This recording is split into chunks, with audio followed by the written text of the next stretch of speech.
I survived 5,000 days in this world building Clash of Clans, 2 Fortnite chapters, GTA and so much more. So sit back and relax and enjoy transforming this world into a museum of some of the most iconic builds in Minecraft. This is my Clash of Clans base and I love it.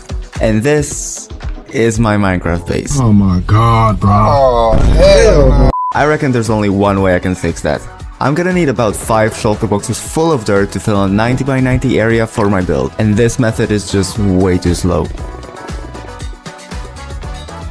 Oh, that's perfect. Yeah, I'll be done in no time. Alright, let's go.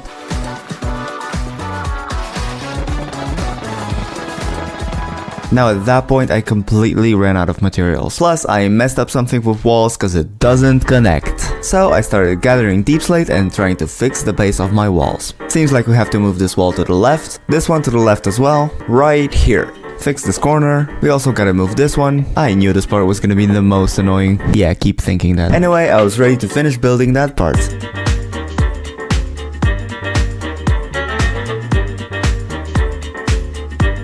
Then I started designing structures, but that's when I realized that 90 by 90 is way too small. So I extended the platform. How much? That much. I don't have any more dirt.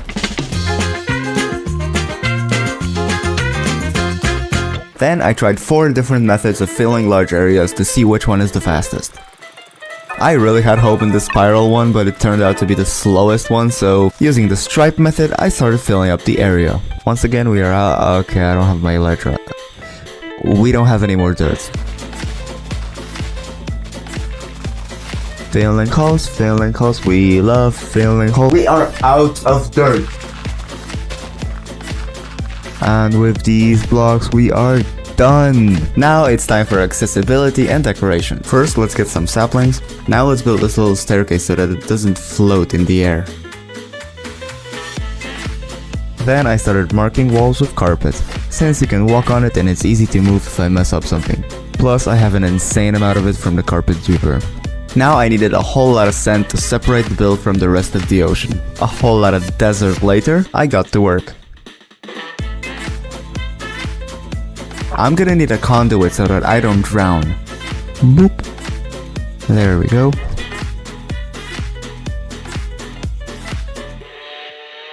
Let's block this cave entrance. And we're done with this part. Now let's get sponge from the ocean monument. Dry it in the nether.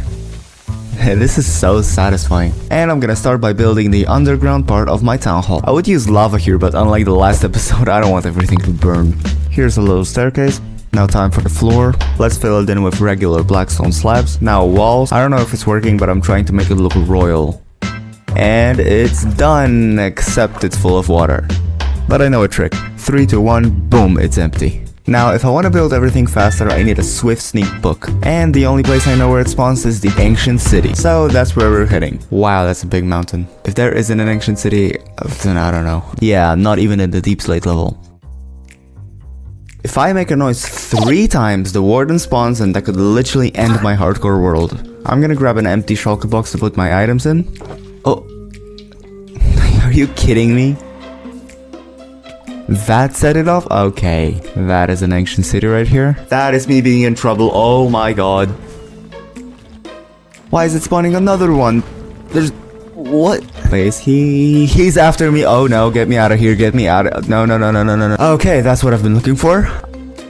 I really want to see what's in that chest, but there's a shrieker right here. I can always stop sounds using carpet? Is that... No, I am not gonna leave defeated and miss out what's in these chests. Except that's exactly what I did. I went through the nether to also stop at the XP farm. Now that I can swim faster, sneak faster, and drown slower, I can continue building. First, I want all of the blackstone. Yeah, you heard me right. All of it.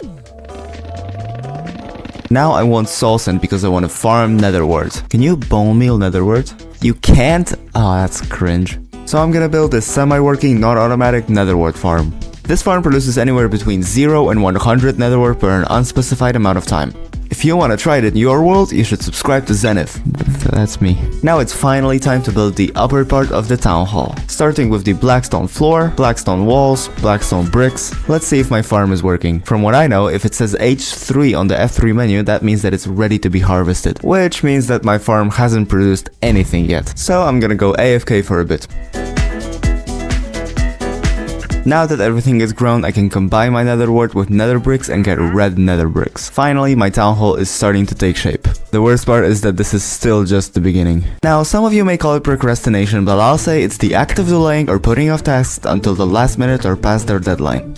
What do you mean it's the definition of procrastination? Well, I built a creeper farm. Then, continuing my almost textbook-like motivational crisis, I started working on a sand farm. The worst part about this farm is that I have no idea how it works, and it's broken, okay. So I watched the tutorial over and over only to realize that the key thing is labeled as optional. So I just put leaves here and now it works, right? Oh, it actually does. Oh, I am so glad I will never have to dig sand ever again. Now I want to make this room look a little bit prettier. I spent way too much time on this part.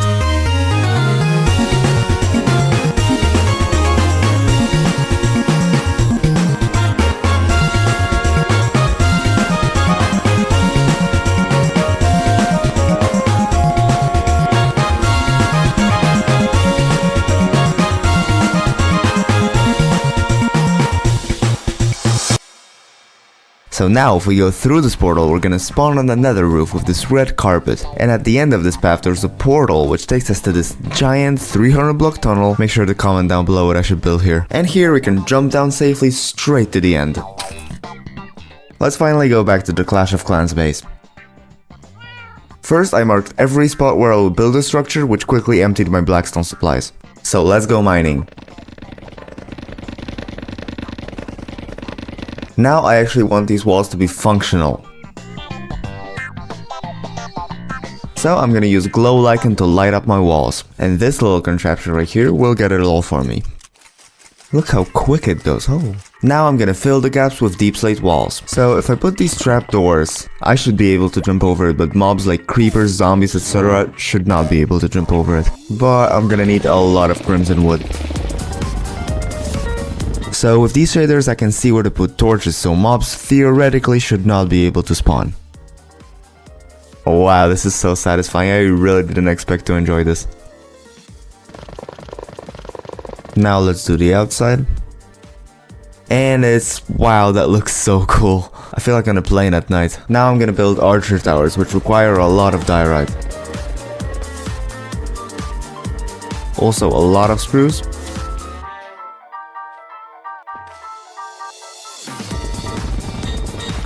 I need red sunstone, so can I just take the red dye and...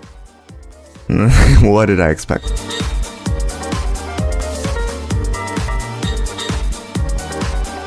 So let's actually start the building.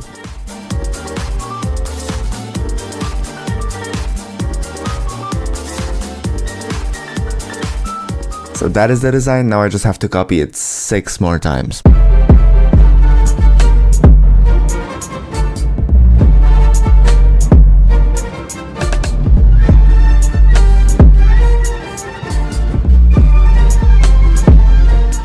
Now, in order to build X-bows, I'm gonna need chickens. Why? All will be revealed soon.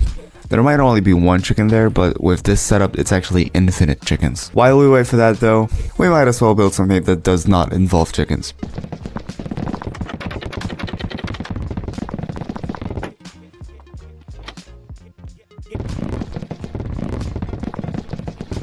I still didn't have enough eggs, so I decided to spend time decorating my storage area. Okay, there's been 4 entity cramming casualties, so I reckon I'm done with this farm.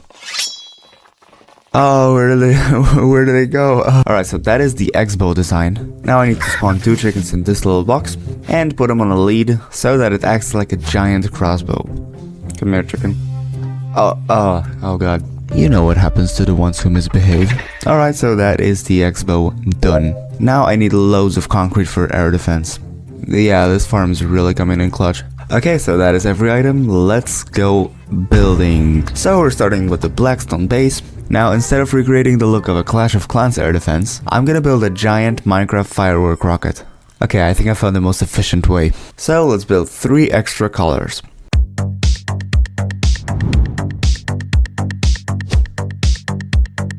Now I'm gonna be building the wizard tower, which requires a crazy amount of 3 specific items, so we're gonna go get them now.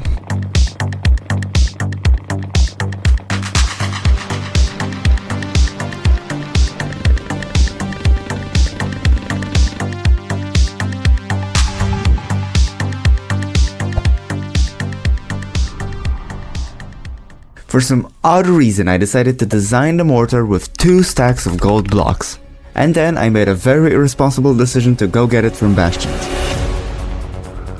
Oh god, oh snap. Bro, parkour, please. Oh no. God. Come on. We're sprinting, we can outrun them. What am I saying? Okay, we hit the jackpot. Ah, yes. More gold. Oh, jeez. Let me just... Oh, God. Bro. Come on. Yeah. Alright, suck it. Please no. Oh, god dang it. Okay, I don't have a totem. What do I do? Eat the gold apple. Okay, we're fine. Just relax and tower. How am I on fire? Okay. We gotta kill them. Yeah, this is annoying. Okay. Jeez. Okay. Golden apple. More gold. I need all of it.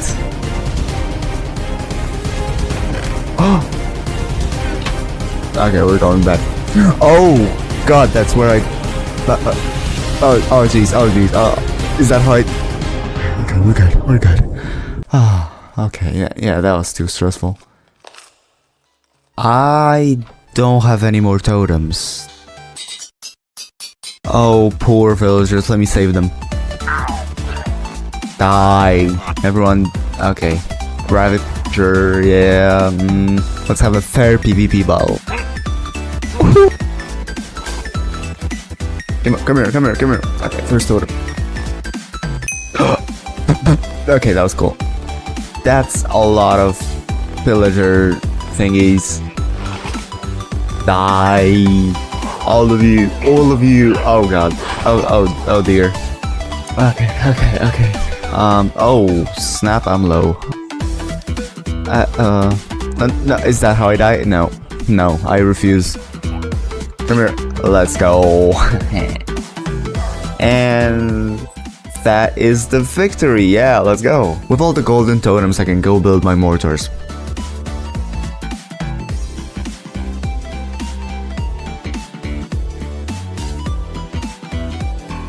Now time for the gold storage, and guess what we need for that structure? I swear to god if I have to. As always, I did not learn from my mistakes and I went with the bastion strat again.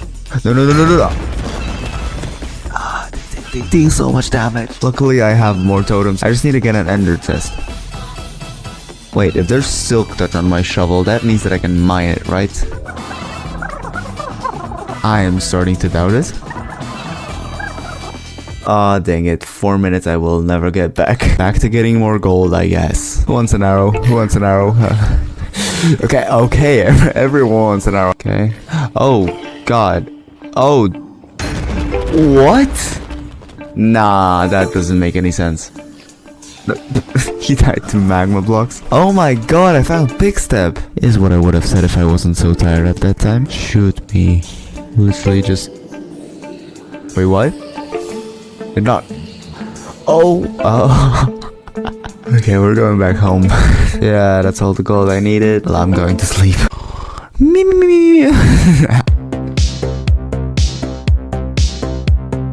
I need a stack of yellow banners. Problem is, one banner uses 6 wool and my sheep ran away. Let's just say I didn't... Okay. Alright, you stay here and I'm gonna find your partner. Okay, I know you would love to fall to your death right here, but trust me, there's more to life. You're gonna see your love, you're gonna find family. Okay, what do I name you? David, yeah. David, this is Jessica. Jessica, this is David. Oh, come on, not the time for hugs. Now the question is, will Jessica and David give me a yellow baby? Yes, they will. Alright, we're gonna name you Timothy. Wait, we might not even need the sheep. Hold on. Okay, yeah, that is enough. The next item is about to be super annoying, I swear. I need 3 stacks of raw gold blocks, so the only way to get it is through mining in caves. Luckily, gold spawns more often in mesa biomes, so at least I know where to search. This is so slow, I hate this. Well, during mining, I hit 500 days in this world, so I took a break to build a statue, I guess? I mean, it's just kind of text. Yeah, it's pretty cool, yeah, I like that, yeah. Well, anyway, I found this really cool method of mining where I just like fly, then hit the water, and yeah, it's very safe, yeah, but actually pretty efficient, because I was done like very shortly. Yep, that is every item I need to build the gold storage. Wow, it's actually crazy. You know what's awesome? I already have every item collected for the Elixir Storage, so I guess let's build it real quick.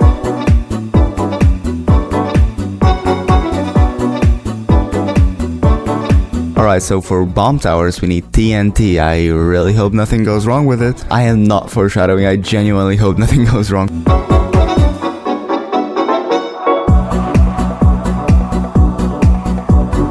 I need a fair bit of spruce slabs for 4 Teslas I'll be building, so I'm gonna have to chop down this tree. Yep, that actually was enough.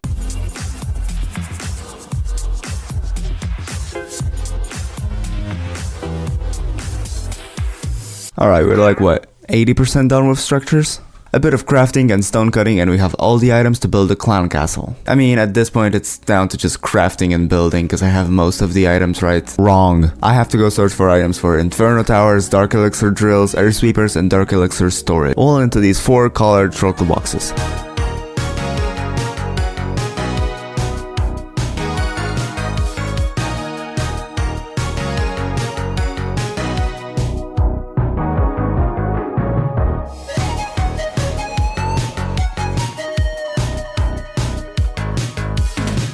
Alright, once I build these, there's gonna be only 2 more structures to place, and they're fairly simple, so I'm very excited.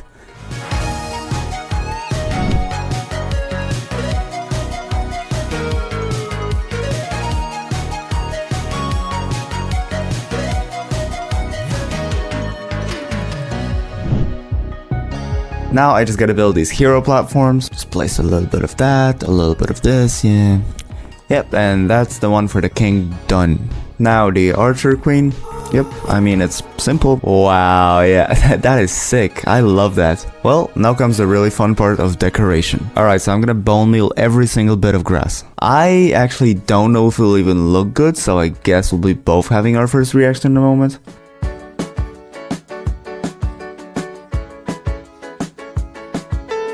Yes, that is so much better. I just kinda wanna live there, to be honest. Add a little bit of paths. Scatter a bunch of logs around the base. Now a few patches of leaves. Also these little trees. And a little bit of moss in the ground. Now I'm gonna add a few campfire sites. Just like that. Also one right here. Now let's add these classic builder huts in the corners that we all had at some point. Yep, looks great. There's the second one, third, and the final one done.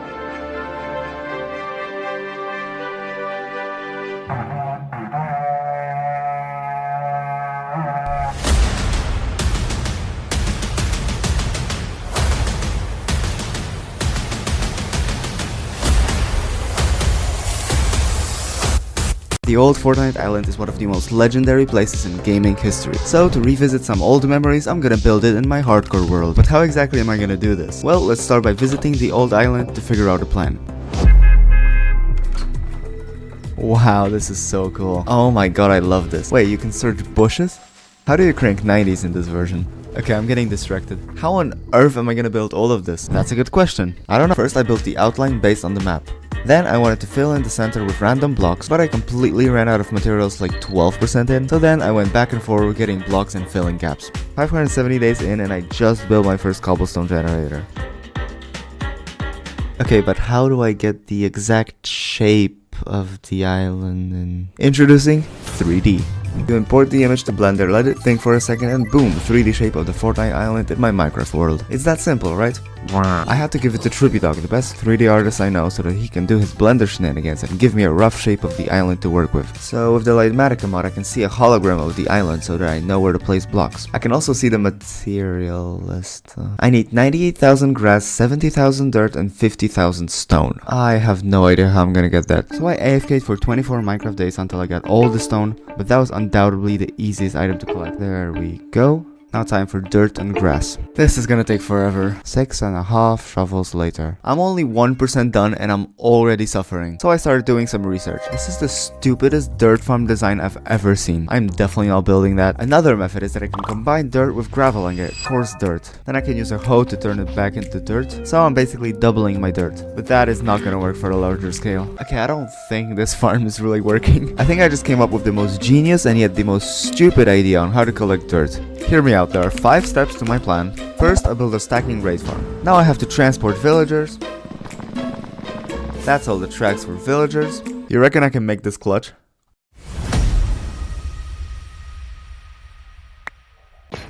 Oh, what? Anyways, villagers were on their way. That's the farm done. Let's get Bad Omen real quick and see if it's working. So far, so good. Oh snap, they're not supposed to be here. Oh no. Okay. There's like 6 raids here at the same time. As always, escaping saved me from my problems. Apparently I left some blocks for pillagers to spawn on, but it's all good now. I AFK'd there for over 5 hours exclusively collecting emeralds. That is almost 6 double chests full of emerald blocks. Now I gotta wait for a wandering trader. So in the meantime I'm gonna build a concrete converter that will help me get dirt later. Once again I'm using Lightmatica to help me with building. We need coral for TNT duplication, and it's working perfectly. But I actually don't need it until I get Podzol. The wandering trader finally spawned, so I gave him an offer. Listen bud, I either have a loaded gun or a bag full of money. You better sell me Podzol. Yes, perfect, okay. You may be asking, why Podzol? Well, Podzol happens to be the only block that you can buy for emeralds and turns it to dirt when broken. So I started buying all the Podzol. Now you might be wondering, how is this guy not locking his trades? Well, that's one of the options in the Tweakeroo mod. That's literally the answer. Right, the first guy disappeared about 70% in, so I had to wait for a new one. In the meantime, I got more shulker boxes. I also hit day 750. And finally, a trader spawned.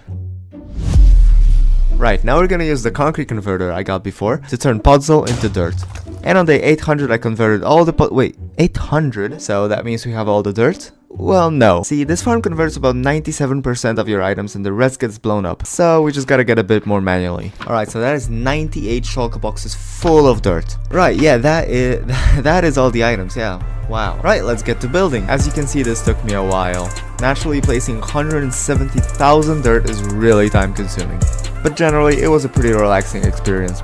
Eventually, about 90 Minecraft days later, I was done with the shape of the island. Right, the next step is to add grass on the top layer. This shouldn't take too long. Now that grass is spreading onto dirt, I shall add water to the river and Loot Lake.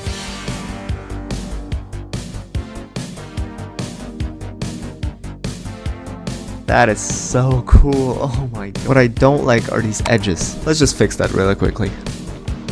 Yeah, that is so much better. It's still very empty though. We all know that spamming bone meal is a solution to every problem in human existence, so that's what I did. Oh, look at this beauty. Yeah, that's all thanks to bone meal. Now it's time for one of the most important parts of both Minecraft and Fortnite. Of course, we're talking about trees. To get the most accurate placement of trees, I came up with a pretty complicated plan. First, I started drawing dots on every tree on this map. Then I converted this new image into Minecraft pixel art. I generated a command to place it in a creative world. Using World Edit, I turned every dot into sand. Then I placed the sand above the island so that it falls onto the terrain. Finally, I turned sand into dark oak saplings and got a Lightmatica schematic. Now I can see exactly where to place trees. Right, so I got all of these iron hose because apparently I need 2,000 dark oak saplings. That is a lot of saplings, isn't that like 500 trees. Regardless, I found a dark oak forest and started breaking leaves. Right, this is gonna take forever. Okay, so all of my hoes are broken and I only got 17% of saplings. Okay, this time I'm bringing 18 diamond hoes that are perfectly enchanted for getting leaves. This shouldn't take too long. So I started placing down those saplings.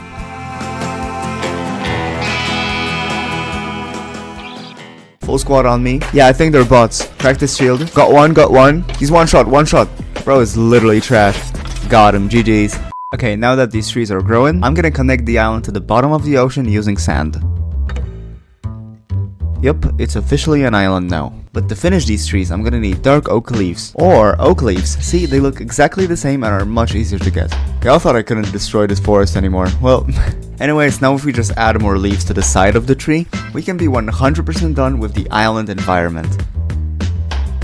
Okay, we're back on the old island to figure out what POIs I want to build. POI means point of interest, and it's basically every location that isn't named on the map because these ones I'm gonna leave for the end. Okay, I think I'm gonna build the prison first. Okay, so this is the shape that I'm going for. I know it's not too big, but don't worry, other locations will get bigger.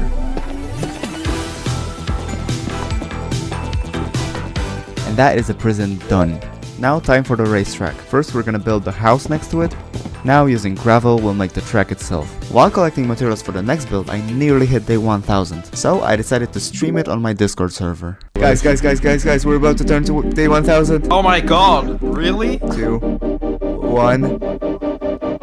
It didn't turn in the menu, but I get... Wait. Just missed twice. Yo! Let's go. Kind of underwhelming, but let's go still. Okay, shut up. Okay, well... Yeah, that's it. Okay, that's it. That's it. Wow. 1000 isn't. That's and the subscribe button, let's go. Yeah, subscribe to Zenith, guys. If you want to hop on next time, make sure to join with the link in the description. Now we're building this car guy, truck person, wagon dude, coupe human. Okay, I'll stop. Then I built these suspicious looking RVs. Now we're building these containers that played a very important role in one of the most famous Fortnite videos ever. Yep, that's it. That's where I'll put the factories.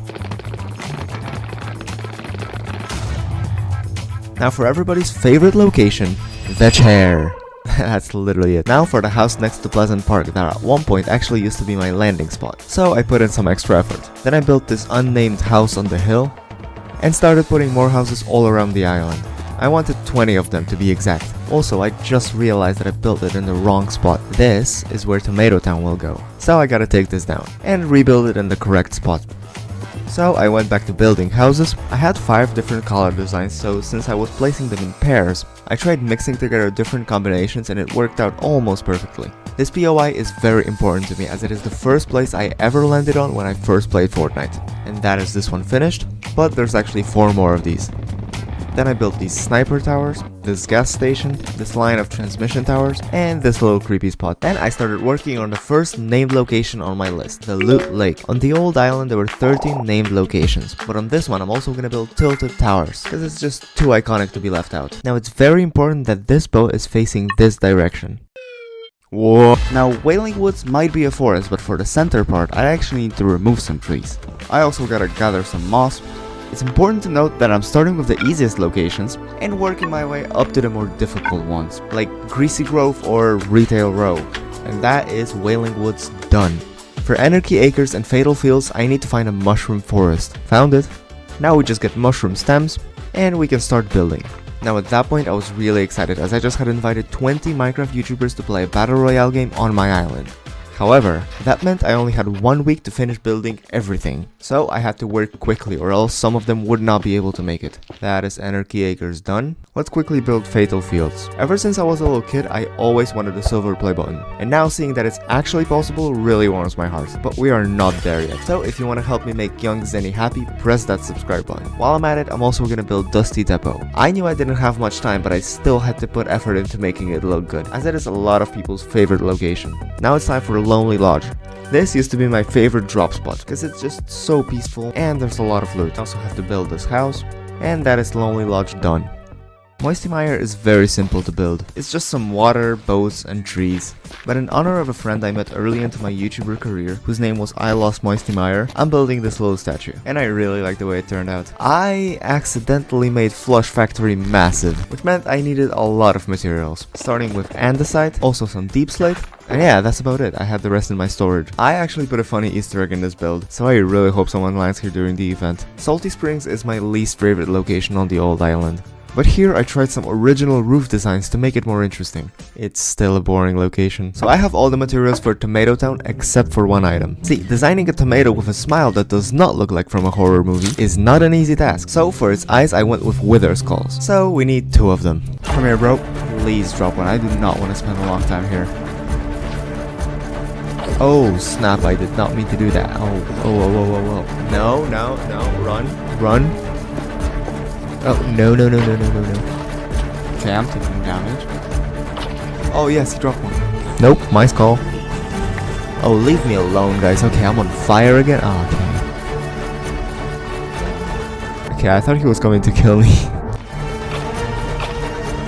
We got all the skulls! So I asked ChatGPT to tell me something interesting about Tomato Town, and it said that apparently there's also a real-life Tomato Town in Florida, USA, which is known for its tomato farms, tomato-themed events, and it is possible that the creators of Fortnite took inspiration from this real-life location when designing the fictional Tomato Town in the game. Alright, let's place the wither skeleton skulls. Oh, I love how it turned out. Then I built the competitive restaurant, which was a bit easier to make, though in order to make the burger look nice I had to make it extra large. There were also these 2 houses. Now I tried getting ChatGPT to tell a joke about Pleasant Park, but to be fair, he kind of sucks at humor. So instead, I'd like to give a massive shout out to Trippy Dog. Without him, this project would not even be possible. The link to his channel will be at the end of the video. For Retail Row, I need over 7 stacks of bricks, meaning 7 stacks of clay, meaning that will take a long time and the Battle Royale game is happening in 2 days. I also need some cobwebs. Actually, placing these blocks is the easiest part of the whole process. The most annoying thing is getting materials for every single build. But we are on a final stretch here. There's only a few things I need to do before the island is 100% complete. But before we build tilted towers, I want to construct a massive battle bus in the sky. To do that, just like in every episode so far, we're getting sheep. This time, it's because I need plenty of light blue wool and even more regular wool. That should be all we need, and for the final time I'll actually show you how I build these things. So first I gotta find the correct position. I would often use the tweak or free camera to see it better. Then I just go to that place, turn on easy placing, and just build until it's done. I just gotta hold my right mouse button. That's literally it. Okay, and the battle bus is done. We can finally move on to our last location. Of course, Tilted Towers is a pretty big location, so naturally I need to collect some materials. Most of them are easy and I already had them in my storage, but I need to go get 28 quartz, 64 granite, 380 diorite, and 466 bricks. First we're getting the brown stuff. Now time for diorite. Now quartz, more quartz. Finally a lot of clay. Why is this machine so loud? Now we gotta wait for all of it to smelt, and we'll officially collect all the items we need. That's all the blocks prepared. Alright, let's build it, I guess. I'm pretty sure ChatGPT just thinks every Fortnite location is inspired by a real place. Check this out. According to game developers, Tilted Towers was inspired by a real-life location called Times Square in New York City. The developers wanted to create a location that was fast-paced, densely packed with buildings, and offered a high-risk/high-reward playstyle for players. I don't know whether it's true or not, but the island is completely done.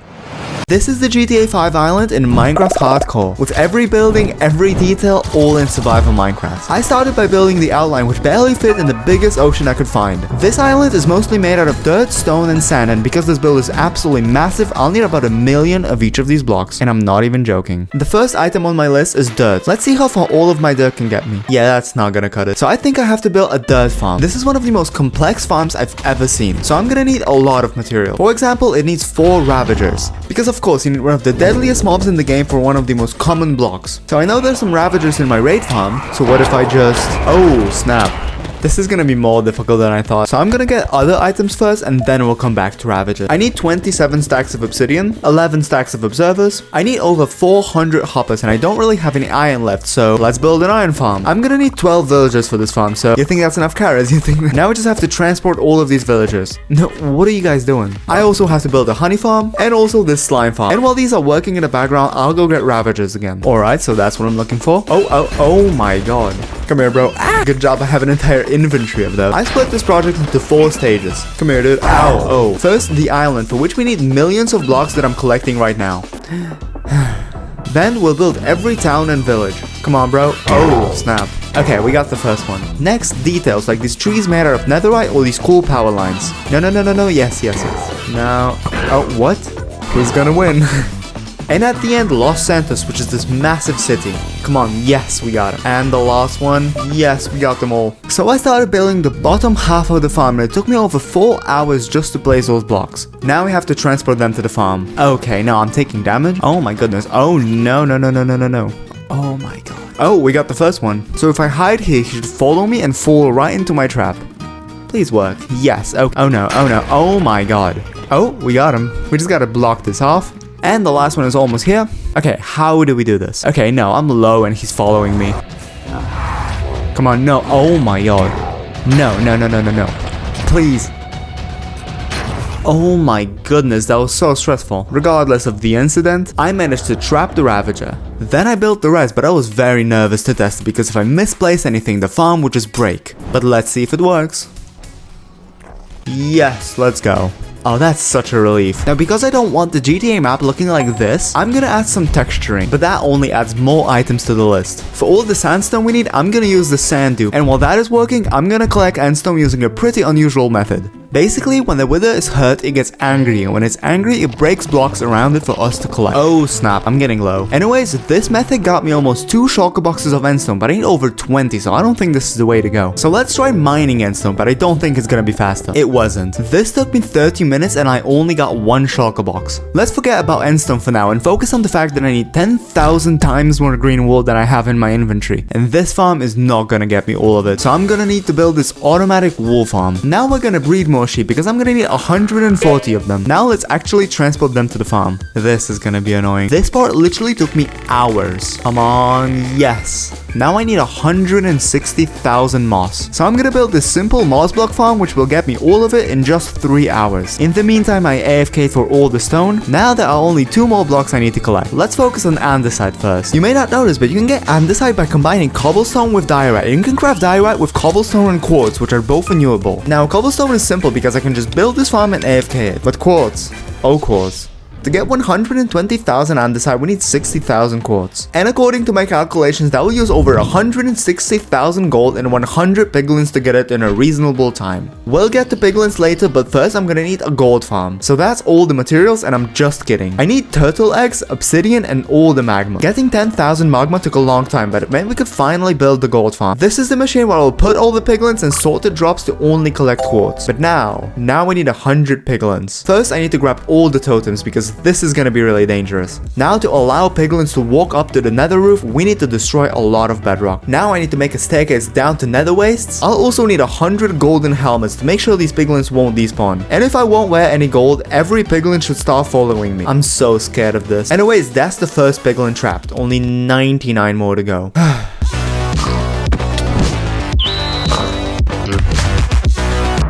These are all the piglins trapped, meaning I am one step closer to infinite andesite. And after collecting a little bit of gold and a couple levels, we can finally start trading. So I traded 1100 bastions worth of gold to barely get enough quartz. So now we can craft it all into diorite, then into andesite, meaning all that's left is a ton of endstone. And I think I have a new idea. I tested a TNT flying machine in a creative world, and thankfully so, because I probably would have died. Yeah, you'd be dead by now. It's also blowing up all the items on the ground. I feel like with this method, I would have to remove this whole island. But then you'd have it ready for your next video. But I don't think it's worth the risk. So I think I'm gonna do the wither method, but for that I need to mine a really long tunnel.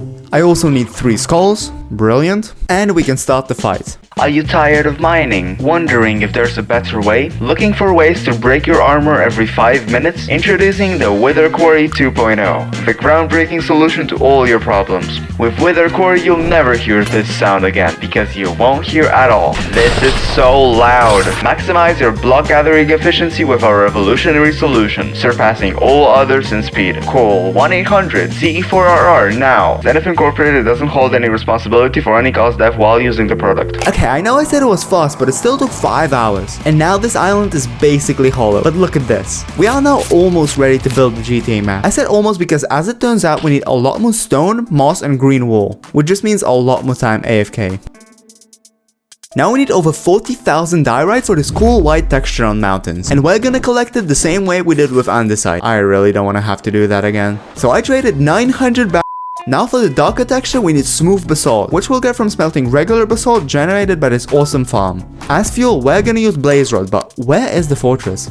I chose it over coal because it smelts 12 items instead of 8, and I think it's easier to obtain. Oh, come on. Finally, I need grey, light grey, and black concrete from the sand duper. Grey and light grey were pretty easy, but because I need 97 shulker boxes of black concrete for every road on the GTA map, I had to spend forever AFK at the sand duper and then at the concrete converter. But finally, after 5 months of collecting materials, I'm ready to begin building. I knew I was about to spend many hours just placing blocks, but I was motivated more than ever. Picturing one of the largest builds in Minecraft hardcore history in my world gave me power to pursue. So I moved all the materials to the building site, took a deep breath, and began.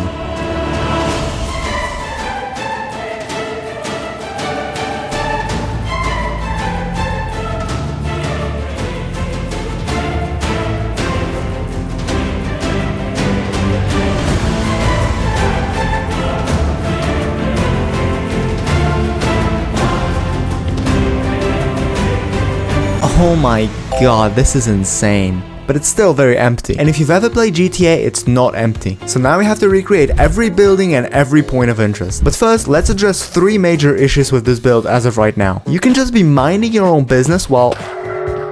That happens because under this whole build there are 4 different ocean monuments, which means I need to kill 12 Elder Guardians. For that, I prepared an excessive amount of milk buckets, water breathing potions, and began eliminating them. Next, I wanted to remove this massive yellow outline, which took a while, but it was definitely worth it. And while we're here, I want to connect this build to the bottom of the ocean. But I can't make it gradually go all the way to the ocean floor because that would take way too long. So instead, I'm gonna gather a crazy amount of sand, about 300,000. Then place it right under the island to create a straight wall of sand. Then place even more sand and gravel to recreate a realistic look of a Minecraft island. So here's the plan for how we're gonna build the rest. Number 1, water, meaning filling every lake and river with water, making it slightly less dry. Plus now we can slide down this river with a boat. Isn't this fun?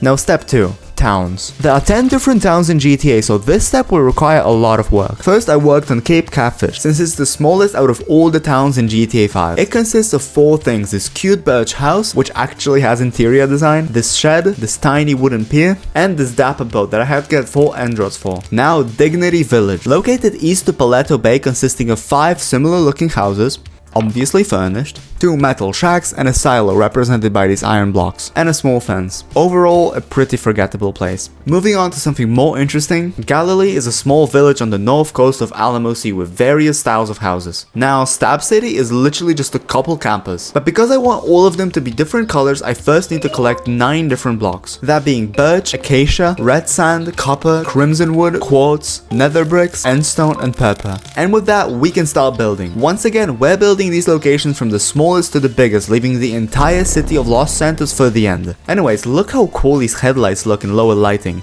Next up, Harmony, a bigger location that can be split into 5 sections. 4 white campus, 4 identical houses, a shopping area, whatever this is, and whatever this is number 2. Now, as these locations get bigger and bigger, we need more and more wood for houses. And if I don't want to spend hours committing mass deforestations for future builds, I need to construct a wood farm. I promise you this is important. Imagine how much wood we'll need for the entirety of Los Santos or thousands of trees in the next step. I decided to build this advanced design which uses a lot of redstone components. What, do I look like mumbo jumbo?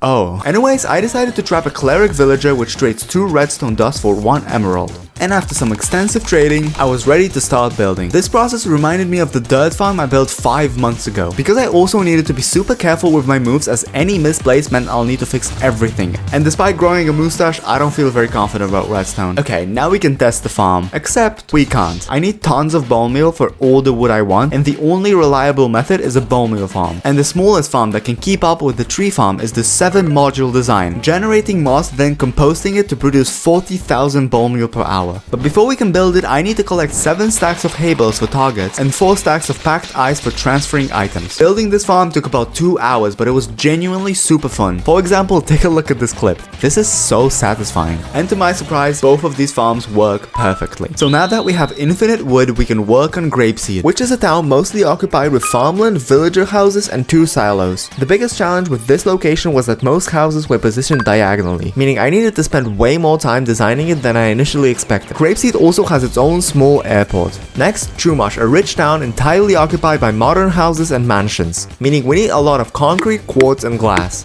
Chumash is the first town on this list with a location important to GTA's story mode, that being Tahir Javan's house from the By the Book mission. For the rest, I just used a bunch of different modern designs, but I made sure that unlike in GTA, you could actually live in all of these houses. Personally, I would choose this one because of the view. On to the next town. Ludendorff is a very important location despite being outside of the main island. It appears in the very beginning of GTA story mode and then once more in one of my favorite missions. I split this task into 3 steps. First, building a brand new island from all the leftover dirt. Now, to cover the island in snow, I'm gonna summon a bunch of snow golems. Come here, boys. And finally, build all the locations. The bank, the massive beaver statue, the church and the cemetery, and the rest of the town. Now, Sandy Shores, where the average net worth is -1 house. I actually had a lot of fun designing every build here, as I had to make it look intentionally ugly. The biggest challenge was the variety of blocks, which meant I needed to spend a long time collecting everything. I also built Trevor's trailer, the candy laboratory, this motel with very big and spacious rooms, and lastly, the airfield. And for the final town, Blaine County Savings Bank in quiet Paleto Bay was robbed by 3 men who escaped in suits made of body armor. The bank robbers engaged in a rolling gun battle with police through the quiet town's main street. Weasel News, confirming your prejudices. Next up, POIs, meaning every important place outside towns and villages. I wrote down 20 locations that I have to build. That's a lot, so let's speedrun this part. Fort Zancudo, La Fuente Blanca, Model of Vineyards, Sanchansky Mountain Range, Humane Labs and Research, News Headquarters, Paleto Forest Sawmill, Davis Quartz, Devin Weston's Mansion, Palmer Power Station, Bolingbroke Penitentiary, Redwood Lights Track, Cherry Pie Farm, Foreclosed Farm, TPI Candy Lab, Vinewood Sign, Landak Dam, Merida Oil Field, Hippie Camp. Okay, let's slow it down. Galileo Observatory is one of my favorite locations in GTA. This is actually a real place just outside of LA, which is also featured in my favorite movie La La Land, where we can actually see the inside of this place. So I decided to fully recreate that building unlike Rockstar. The first step is to design the outside in creative. Now we need to collect the required blocks in hardcore, so we can quickly build it there. Now we're gonna recreate 3 different rooms in this observatory, starting with the Hall of the Eye, for which we need glass, obsidian, warped wood, blue banners, and sea lantern. First, let's decorate the room. Now if we dig a hole in the ground, just like that, we can fill it with glass to create this fading effect. Next, Hall of the Sky, where we can put some paintings, this clock, yeah, totally the same thing. And finally, we're gonna map out this part of the island to create a custom painted ceiling. And for the final room, we need Skulk, a couple end rods, so we can build this planetarium. And with that, all 20 POIs are now built. Now, there are 6 main different types of trees in GTA, and one of the most common types is a palm tree, and the closest block to the palm tree trunk is ancient debris. Look how cool this looks. But collecting hundreds of the rarest block in the game for a tree would be ridiculous. Who would ever do that? Okay, but let's see how many palm trees are actually there to see if it's even possible. Realistically, I can fit around 100 palm trees in areas where they occur, meaning if every tree uses 7 ancient debris, I need that many blocks. And I have 5. I have 5 ancient debris. So let's work on the easier one first and then get to the ridiculous palm tree. First, birch and oak, for which we just need a ton of saplings. So I pulled out my trusty hoe, got to the nearest forest, and removed all the leaves as if Herobrine joined my world. Oh, Anyways, now we can use these tree maps provided by TrippyDog to place these saplings in correct spots. Now that these trees are growing, I'm gonna work on maple, ficus, and pine trees, which are more complicated as none of these exist in Minecraft, meaning I have to design each tree type, collect all the required blocks including thousands of leaves, and place each tree block by block. This is gonna be annoying. Let's start with ficus. As you can see, the ficus trunk is very bright, so I'm gonna use stripped birch. And for these bright and vibrant leaves, I'm gonna use acacia. I want to place 200 ficus trees, so if we multiply that by 5 logs and 27 leaves, it's right under 4 shulker boxes of items. Let's start by running this tree farm for all the birch logs. Now because I don't want to strip each log as I place it on the island, I'm gonna do it all right now. That includes building a massive log wall, stripping it, and breaking said wall. Now leaves. So I went to the savannah and took all the leaves, meaning now we can go and place all the trees. Next up, red-leafed Canadian, hockey playing syrup making maple. For this very patriotic tree, we need a lot of red leaves. And a block that looks the most like red leaves is fire coral. The problem being that it dies. So instead, we're gonna use nether wart. The best strategy is probably to once again go to a forest and castrate every single tree there. Now that we have that sorted, we can collect acacia for the trunk. Now, every maple tree is somewhere in Los Santos, so I'm not gonna place it just yet as I don't want it in the way of all the buildings that we'll have to place later. Pine trees are basically just spruce trees but with pine cones. Yeah, take that, scientists. So what we're gonna do is plant spruce saplings and then come back later to place these very real pine cones. Before we move on to palm trees, we need to place bushes, dead bushes, flowers, and cacti. First, let's decactify this unsuspecting desert. Now let's peel the dead bushes off. Now if we go to a flower forest and set up this machine, we can get infinite flowers. And while that is working, I'm gonna collect all the leaves for bushes. And with a full shulker box of each of these items, we can go back to the GTA map and place it all.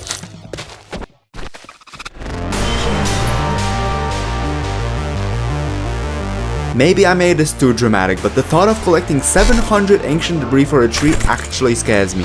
But I can't push it back anymore, so I need a plan. First, let's AFK this creeper farm and use the gunpowder to craft 1000 TNT, and see how much ancient debris that gets me. And if it's not enough, we'll try faster but more complicated methods. 3, 2, 1.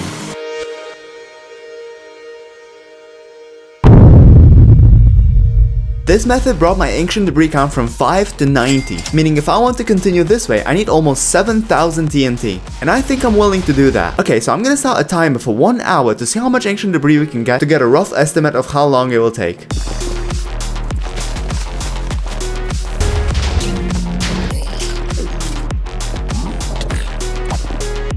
And that's time. In 1 hour, I got 83 ancient debris, meaning the rest should take about 6 hours. 6 hours of— oh my god, dude. Okay, I'm being chased. Oh, I didn't set this off. When my teacher said I'll burn in hell, I'm not sure that's what she meant. Ow, ow. Well, half a heart. And there goes my totem. Oh my god. That scared me. Anyways, I got enough ancient debris for all the palm trees. And also to finally upgrade my helmet after the wither from 7 months ago destroyed it. Yeah, this project is taking forever. Now I'm gonna make you watch me place every single palm tree because otherwise it wouldn't be worth it. I'm doing this all for you guys. Speaking of you, you have a chance to be in my future video by just leaving a comment. I'm currently in a sub race with Mello to 250,000 subscribers. And if I hit that goal before he does, I'm gonna do whatever the top comment says regardless of the difficulty. And that's every palm tree placed. Now before we build the entire city of Los Santos, we have to complete some details, starting with beaches. First I'm gonna place carpet to act as towels. Now some campfires, then these big umbrellas, sunbeds and sandcastles. Ah, this looks so good. Next up, urban infrastructure. I wrote down 6 different elements, starting with street lamps, for which we need deep slate and end rods. So I split myself in half and collected both at the same time. And as I light up the streets of San Andreas, I'm gonna work on wind turbines. Now my left side will build satellite dishes and the right side will build a lighthouse. The last 2 elements require a bit more focus, so let me just— perfect. First, utility poles. And this is the material list, except we don't have lightning rods. Now, collecting 12 stacks of copper is easy enough, but considering that I want to use a lot more copper for Los Santos, I'm gonna need to build the most insane and game-breaking copper farm of all of Minecraft. Yeah, that's literally it. This machine turns zombies into drowns, and when they can't reach me, they call for more zombies and keep this farm going. But when I tried to exit the farm, this happened. There were over 3000 zombies around me, and every baby zombie snuck inside of my box, and that's where this clip begins. I might actually die here. So here's the game plan. We're gonna escape this box, run past the zombies, and fly away. Let's do it.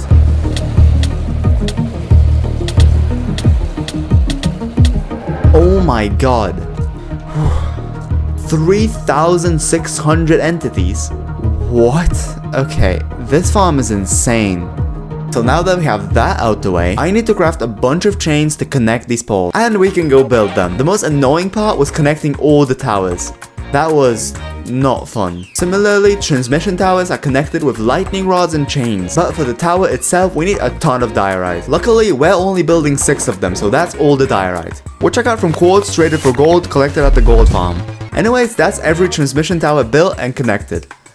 And now for the final category of details, vehicles. So I put cars on roads, even this police chase, trying to work as fast as possible to get to the final stage of this video. Then I built a train track and put this unstoppable train on it. Then I put boats on Alamo Sea, this blimp, and a flying plane. And now finally, Los Santos. Look, I only know one way to make money. You ever hit a bank before, Franklin? I'm gonna have to give an old friend a call. Hi, Noah. This city has 13 districts and I'm gonna build them as we explore it with Franklin. Los Santos first appears in Franklin and Lamar mission where they race each other in cars around Del Perro. So now I'm going to build it in Minecraft, and as the story progresses and Franklin discovers more districts, we're gonna build them in hardcore. For bonus points, Franklin has to win the race with Lamar. Let's see if he can catch up before we finish building this district. This part reminded me of building tilted towers in the last episode, until I realized the difference in scale, as placing blocks for this district alone took almost 2 hours. And Franklin didn't end up winning the race, meaning he will have to prove his skills in the next mission, where he is sent by a car dealer to steal back a car they sold. So he breaks into the car owner's home in Rockford Hills. Turns out the car owner is Michael, and this is how these two meet. This area was a bit bigger than the last one, but it's not even close compared to the other districts. And I'm slowly running out of materials. And I want the city to glow at night. For that, I need all 3 types of frog lights, meaning we need frogs from warm, cold, and temperate biomes. Because as you may know, when a frog eats a small magma cube, it produces frog light.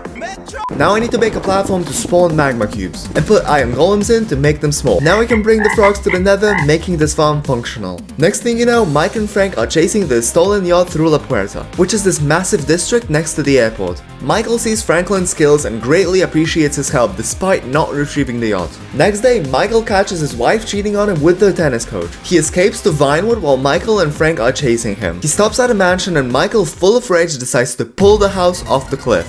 Let's see if we can build it before the house gets destroyed. But this is the biggest district in Los Santos, so this is not going to be easy.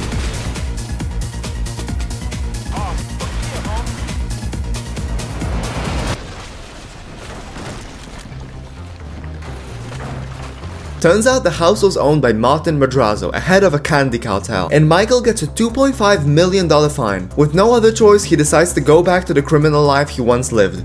But he doesn't know how to make that money yet. This next part requires a ton of blackstone. So I got 100,000 tons of gold, yes, I calculated that, and replaced the filter item at the piglin farm to only get blackstone. Now we need red nether bricks, so I made a texture pack to highlight the fully grown crops to speed up the process. The crafting recipe for tinted glass is ridiculous. For every piece we need 2 amethyst shards, meaning we need 2. We also need 3 shulker boxes of mud. Didn't know Los Santos was made out of mud, but we live we learn, right? Let's cue the mud montage.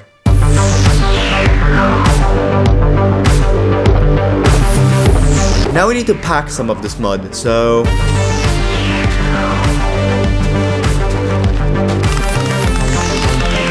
While Michael is figuring out a plan, Franklin is sent to a hotel in Richmond to assassinate the enemy. But he only has a minute and a half. Let's try to build the entirety of Richmond before his time runs out. Richmond, like the name suggests, is an area for rich people like the one Franklin has to take out. Frank shoots and he does not miss, but now he has to escape. The only way he can go is to an adjacent district, Morningwood. But we haven't built that yet, so let's do it quickly. Now if you want to download this map or the ones from previous episodes, I set up a Patreon like many of you suggested. You can either purchase each build separately or join a membership to get exclusive rewards, like a private Discord server with me. Next, Franklin has to drive a stolen car to Devon Weston at the airport, whose house we've built before. This part apparently took the longest to design according to Divi, who built this entire city and created for this video. Massive shout out to him. Finally, Michael calls Franklin about the plan to make all the money. They go to East Los Santos where Franklin meets Trevor for the first time. The plan is to rob the maze maze bank, but this is not going to be simple and they will need to prepare. And while they were talking, I finished building this yet another massive district. To stay anonymous, during the heist, Franklin goes to Vespucci Beach and buys masks for the boys. While building, I accidentally built a couple buildings in Little Cell, which is the last district on the list, so I'm not gonna show it to you yet. But I once again ran out of blocks. And for the last couple materials for this whole build, we need clay for bricks, calcite, and deep slate. A lot of deep slate. So now we just have to finish building the last couple districts. Next, the boys go to a ship on the Elysian Island to steal a container, but it's protected by guards. And in order to get it, Michael needs to plant bombs on the ship, escape, and detonate. While Michael is very carefully planting bombs, we're building it in hardcore. Finally, Michael makes it out alive and they blow up the ship. Now they need to take the container to the terminal on the other side of this area. And that's the Elysian Island done. Finally, they need to plan the heist. They know that at the construction site in downtown Los Santos, there's an architect that has exact plans of the maze bank building. That would allow them to scheme everything. But we need to build the construction site first, otherwise Franklin wouldn't be able to get there. That is how that works, I promise. Now Franklin follows the architect up the construction site, and in the meantime we're building the rest of this district. Because everything there was so large and crammed in a small space, it reminded me of the time I went to New York. Especially that placing blocks for this district took 4 hours, the same time it takes to travel anywhere in that city. Meanwhile, Franklin walks up to the architect, unalives him, and runs with the blueprint, giving the boys everything they need to pull the score. The heist starts in South Los Santos. This is the second to last district, the second to last thing I need to do in this year-long project. I am so excited to finish. I can't wait to hear what you guys think about this video. Meanwhile, the boys make it to the maze bank and Franklin drills a hole to the vault. But the alarm goes off. They need to take all the money before police gets there. Meanwhile in Minecraft, I built 30% of South LS and it already looks sick. The boys leave the vault with all the money, but then police shows up. And because I can't show you the sheer massacre that happened there, I'm gonna quickly finish this district. Somehow all the boys make it out alive, but now they have to run away from police. And they conveniently escape to Little Cell, the last district on my list. At that point, it didn't even matter how long this last part took because I was so excited to finish. The largest single episode build in Minecraft hardcore history, after over a year into making, will be done after placing the last couple blocks.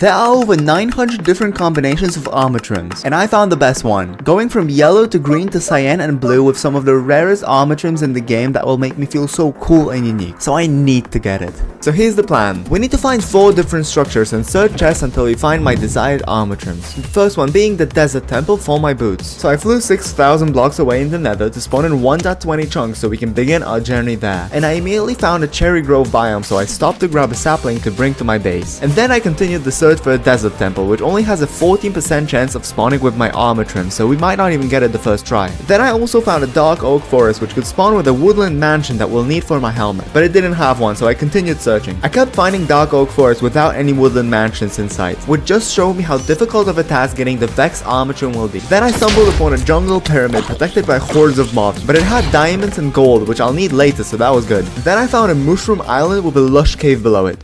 Not very useful, but still pretty cool. And finally, I saw a desert and immediately found a desert pyramid. And the first chest, I found 2 of the armor trims I needed and emeralds, which I'll also need for coloring my pants. So I stopped at a village and put the June armor trim on my boots. Oh, I look so cool. He's jealous. Next up, the eye armor trim from the Stronghold library. And because I didn't bring any Eyes of Ender, I needed to go to the Nether to get some. So I went through the portal and immediately got bullied for not having full armor trim like everyone else now. But I could let out my anger on some local blazes, meaning I could leave the Nether and go find a stronghold. And 15,000 blocks away, I'm not joking, I finally found the stronghold where I quickly located the portal room, but that's not what I needed, so I kept looking for a library which apparently has a 100% chance of spawning with an eye armor trim. And I quickly found it, and from the first chest I obtained the armor trim. And after putting an emerald color on my pants, I was technically halfway done, but given that for the next 2 trims I need a woodland mansion and an ancient city, this was just the beginning. And with my new fancy pants I felt better, yet empty. This quest to collect cool and colorful trims that don't bring any real value to my character is making me exhausted. But I still wanted to get a full set of trims. So I went to a nearby village to try to get a woodland mansion map, as that's the next trim I'm chasing. But I didn't bring any emeralds with me, so I'm gonna have to make some money first. Okay, I don't think that's going to work. So I made a villager into a Fletcher and started selling him sticks. At the same time, I was also leveling up a cartographer, as he's the one who will sell me the map to a woodland mansion. This process took absolutely forever, but it was still faster than trying to find a mansion manually. The next level of a cartographer was selling an ocean explorer map, but he also wanted to buy glass pane, so I decided to collect that. And shortly after, the cartographer was selling a woodland explorer map, but I needed a compass to buy it, so I went looking for redstone. I quickly found it, then bought the map and went looking for the mansion. This could be really dangerous, and I might lose my hardcore world if something goes wrong. Surprisingly fast, I found a woodland mansion. One of these chests has a 50% chance of spawning the Vex armor trim, and I have to get it without dying.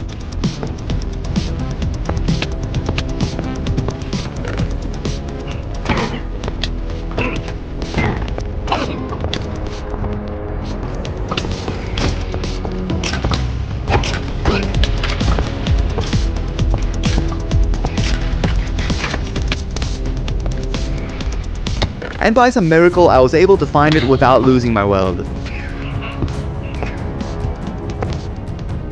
But before applying it, I had to find lapis lazuli to put a blue color on my helmet, which I was able to find in this nearby cave. So overlooking the mansion that almost killed me, I applied the armor trim, getting me one step closer to reaching my goal. But this last trim is easily the hardest one to obtain, as it has a 1% chance of spawning in an ancient city, arguably an even deadlier structure. Knowing ancient cities spawn on the mountains, I started looking for terrains like this. I dug under the first mountain I saw and stumbled upon a deep dark. And after spawning the first warden, I was terrified, especially given that I almost died in the woodland mansion. And seeing no signs of an ancient city, I left looking for new mountains. I dug in a new spot and fell right into the terrifying ancient city. There are a lot of chests here, but with a 1% chance to spawn what I need, I would need a lot of luck. I opened the first chest and found nothing, and a warden immediately spawned. I was never this scared to lose my world. And for what? A cooler color on my armor? This is so stupid. I started questioning the reasons why I'm even doing this, but I already started this quest, so I couldn't stop now. So I kept looking and looking, spawning warden after warden, nearly escaping. And even after searching every chest, I found no luck. So I escaped and looked for another ancient city. I dug in a new spot and fell right in. After looking there, I couldn't find anything, so I had to search for the third ancient city. And then I found it, and in the first chest, the ward armor trim. Oh my god. So I went back to the surface and applied it to my chestplate with a diamond color. I've done it. I collected the best armor trims in the game, and now I look awesome. But having these only makes me feel worse. This is not the person I want to be. I don't want these armor trims. I want to be able to express myself however I want, and not think of what society thinks is okay. I'm getting rid of these. Oh, netherite doesn't burn. Guess I have to keep it then? This is more than just a story of how I collected armor trims. This is a lesson not to chase meaningless forms of status, as it will only cause pain, because there will always be someone better than us, someone with cooler clothing, and it's important to remember that this is not what dictates our value. This is the multiverse, a portal to infinite alternative realities, and this is me. So here's the plan. First, I will remove the end island, and then I'll build the portal with 10 custom dimensions around it. Removing the end should be pretty easy, right? Anytime now. I could do that for the next 4 months, or build the world-eating machine of doom. Yep. But before we can run this thing, I need to remove everything other than endstone, starting with the enderman farm. Sorry, Bob. And that's all. Wait. Oh my god. Come on. Oh, okay. Please. Oh, I don't have any rockets left. Come on. Okay. Let's not make the same mistake. I just made the same mistake. Okay. Next, the sand duper output. I will have to rebuild it later though, since the center flower is almost entirely made out of glass. Now let's quickly get rid of these end gateways. Guess I'll have to fly all the way to outer end if I need anything. But it's for aesthetics, so it's worth my pain. I said everything other than endstone? Oh my god. Yeah, this will take a while. Okay, for real this time. This process took over 20 hours, meaning I could watch a full movie for every pillar I mined. Minecraft movie, that is. On a real note, this was absolutely painful and I wouldn't wish that misery to my worst enemy. Not even this Russian guy who steals all of our videos. But finally, the world-eating machine of doom can begin working. Surprisingly, the most difficult part of this section was removing all the floating endstone. Now that we completed the first stage of this project, we can move on to the center flower portal thing. I really need a better name for it. So I bought this 3D model of a lily flower. Using Block Blender, I turned it into Minecraft blocks. And finally, with World Edit, I colored it with yellow glass and glowstone. And for materials, I need 150,000 yellow glass and 8,000 glowstone. There are 3 ways you can get glowstone. Either mining it manually in the Nether, trading with a cleric villager, or killing witches. Which one do you think I should pick? That's a Terrible idea. Why would you even say that? So I'm gonna try all 3 for an hour to see which one is the fastest.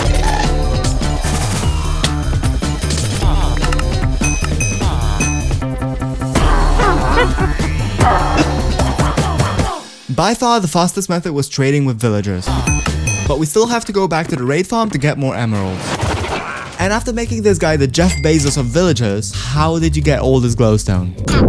Let's not talk about that. We can begin collecting 150,000 yellow glass. First, we need to duplicate the sunflower 10,000 times for all the yellow dye. Luckily, Minecraft doesn't make any sense, and all you need to do to dupe a flower is to use bone meal on it. So now we just have to do that until we fill all 12 shulker boxes with yellow dye.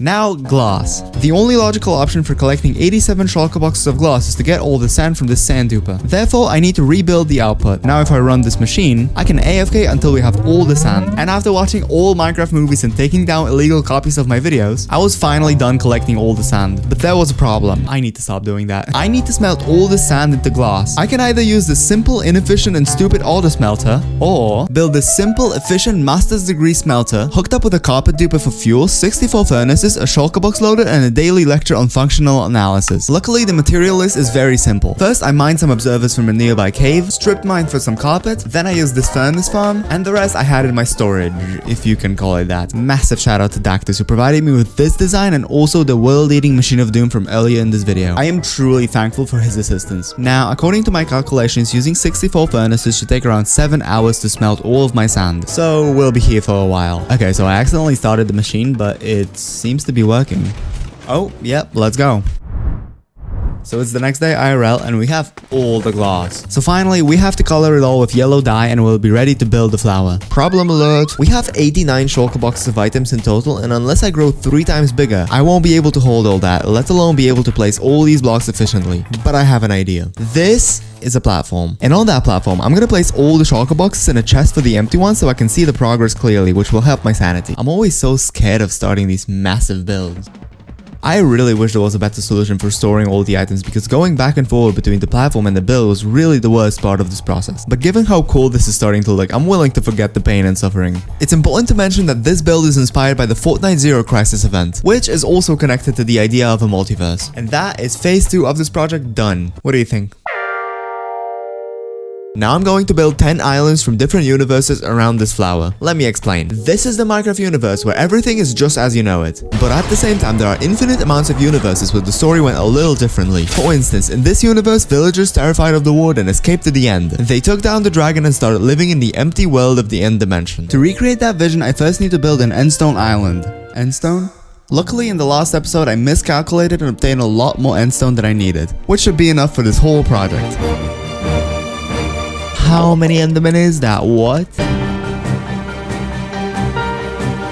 Now I'm going to use endstone bricks as paths between villager houses that we'll place later. Ow, ow, oh my god, this is so annoying. I have 2 options to prevent endermen from spawning, and if I don't want to lose my mind, I need to do this right now. I can either light up every surface as endermen can't spawn where there's light, or build a simple mob switch. Which one is he gonna pick? Tension is rising. This is a zombie villager, and that's 70 of them. And in that situation, Minecraft considers that too many mobs and doesn't spawn any extra, thus making the end enderman free. Okay, but how do we get 70 villagers here? We don't have a budget for that. I'm gonna start by bringing 2 villagers to the end. Oh my god. Okay, this might be tricky. Okay, now they're in there. Oh, and that's a legit. And now we have a working legit farm. And these 2 will start a happy family of 70 whether they like it or not. There might be a lot of inbreeding going on, but I'll do anything to fulfill my promises. Now we have to name them all Bob, as that's the only canon name in this series. And now for the fun part.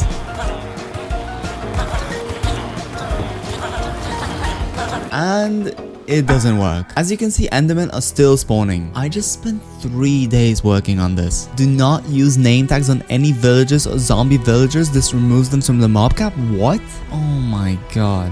That's what I get for not watching any tutorials. I did some research, and the only way for it to work is to do it all again. But this time with an improved design. We have a new quad reproduction facility where I hired some of the bobs to work on breeding. Next up, when a baby is born, it's sent to a lobby until it's old enough to get a job. That's because the only way to stop zombie villagers from despawning is to trade with them before they turn into zombies. I wish I knew that earlier. And when the trade is finalized, they are sent to the cube of life. And death.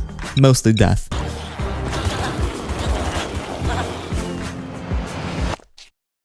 Oh my god, it's so quiet now. I love this. Before we get rid of these breeding chambers, I want to redirect the output so that we get villagers on this island. And in the meantime, we're gonna build this village. Because these guys have taken out the dragon when they got here, it makes sense to build its fossil. Now we're gonna place vines to give it an overgrown effect. I have no idea how that would even grow in the endless void, but I guess it looks better that way. Now we have to steal some of the purple blocks from this end city so we can build houses out of them. First the church, as that's totally the #1 survival necessity. Then the blacksmith for all their mischievous plans. Then a beetroot farm, as that's something found in the end cities. And finally the rest of the village. A fun fact about beetroot is that it has anti-radiation properties, which is very convenient as how proven by Weefies the ender dragon is actually radioactive. Now for the final detail, we're gonna place some flowers. If you're enjoying this video right now, then please remember to subscribe. It means a lot to me and I really appreciate all the support you've given me. I am beyond grateful that I can do this for a living, and that's all thanks to you guys. Thank you for subscribing. And that's the end village complete. Let's go. Yes, I'm gonna build your own dimension. No, not right now. The next island is from one of my favorite aesthetics, the liminal space. First, I built a natural looking island where I put 6 liminal features and maybe one more secret build. Stick around to see that. First, I'm gonna place some oak trees with sea lanterns inside of them and one floating tree for good measure. Now let's build this old swimming pool we all remember, just not exactly know where we remember it from. Now this mysterious door leading nowhere with a path connecting to it. Then I built this gas station from the liminality map. Definitely check it out if you like this style. Then I built a house of this one friend we don't quite remember. These builds don't really make any sense, but that's kind of the point of liminal space. Now I need a whole rainbow of wool, and with the help of these happy volunteers I was able to get it quickly, so I could build this very happy castle. And that's the liminal space island. Where am I? I don't even remember building this. Now we're gonna build the back room. For the floor I need mushroom stems, and now if we place a block on top of it, it turns into this cool creepy texture. What? Anyways, the next island is probably my favorite one. The hardcore YouTube dimension. Imagine if every hardcore video happened in a single world. That's exactly what I want to show with this. This island will start just like the last one, but for the surface, we're gonna do something different. We're gonna split it into 8 sections. Yeah, that whole montage was completely useless. Okay, but with it split, we're gonna make a classic biome pie found on all of these thumbnails. And for every biome, we're gonna build a reference to a different hardcore YouTuber. The first biome being Scavio's Toxic Ocean. In his video, he used basalt to imitate dead land destroyed by the toxic fluid. And for said toxic fluid, he used a combination of green and lime glass for a fading effect you'll see in a second. I actually have to make it pretty deep for the effect to work, but at least I don't have to drain the ocean like Scavio did. Now if we place a layer of green glass and lime glass on top of it and repeat that all the way up, we get this. And finally, I want to place a mini ocean monument on top of the center part, just like that. The next biome is a desert where I put possibly the most iconic hardcore Minecraft build, but you'll have to wait to see it. For now, we'll add cacti and dead bushes. Now for the build, we need emerald blocks only.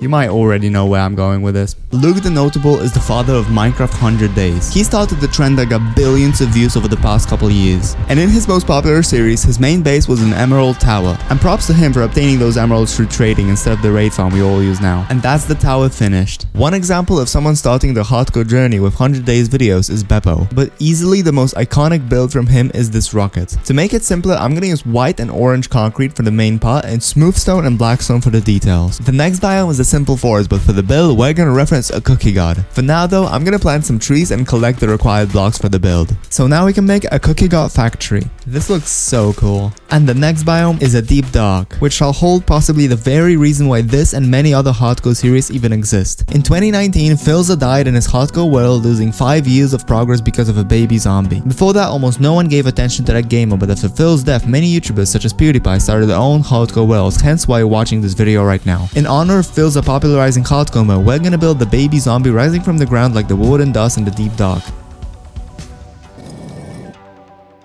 I'm gonna speedrun the next build, you'll see why in a second. Go.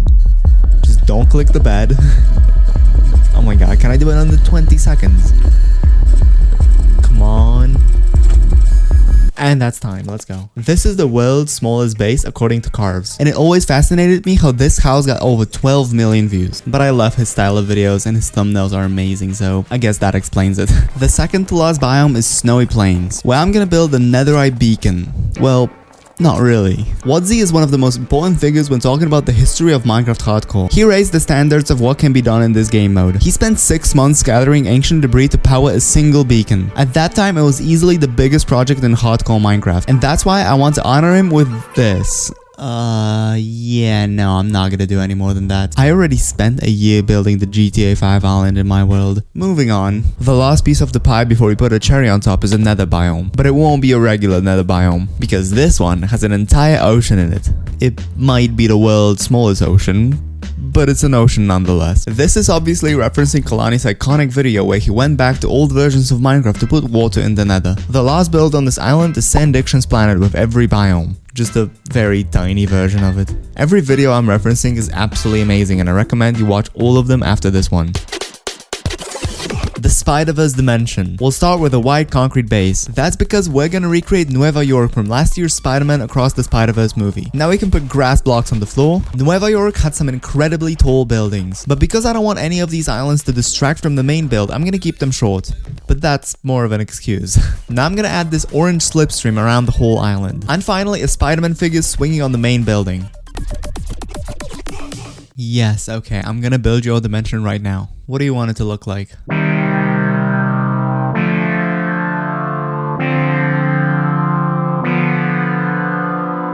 Yeah, I think I can do that. To make it more vibrant, I'm gonna make the island out of moss blocks. Luckily, I have a moss farm that already had all the moss in it. In the center, we're gonna put a cat statue almost entirely made out of gold blocks. But first, I'm gonna make 2 cat trees. Starting with the smaller one, we need gray and light gray wool and some strip birch logs. And if we place it like that, boom. Now I can put a little dangling ball. And finally build this cat playing with it. That is the cutest thing I've ever built. What do you think?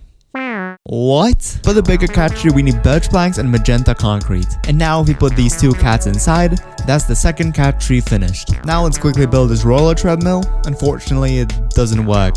I tested. Now I'm gonna place this box as cats absolutely love boxes. Then this tunnel with a lying cat inside. And finally, before the statue, I'm gonna build these 2 bowls. The first one with water and the second one with cat food.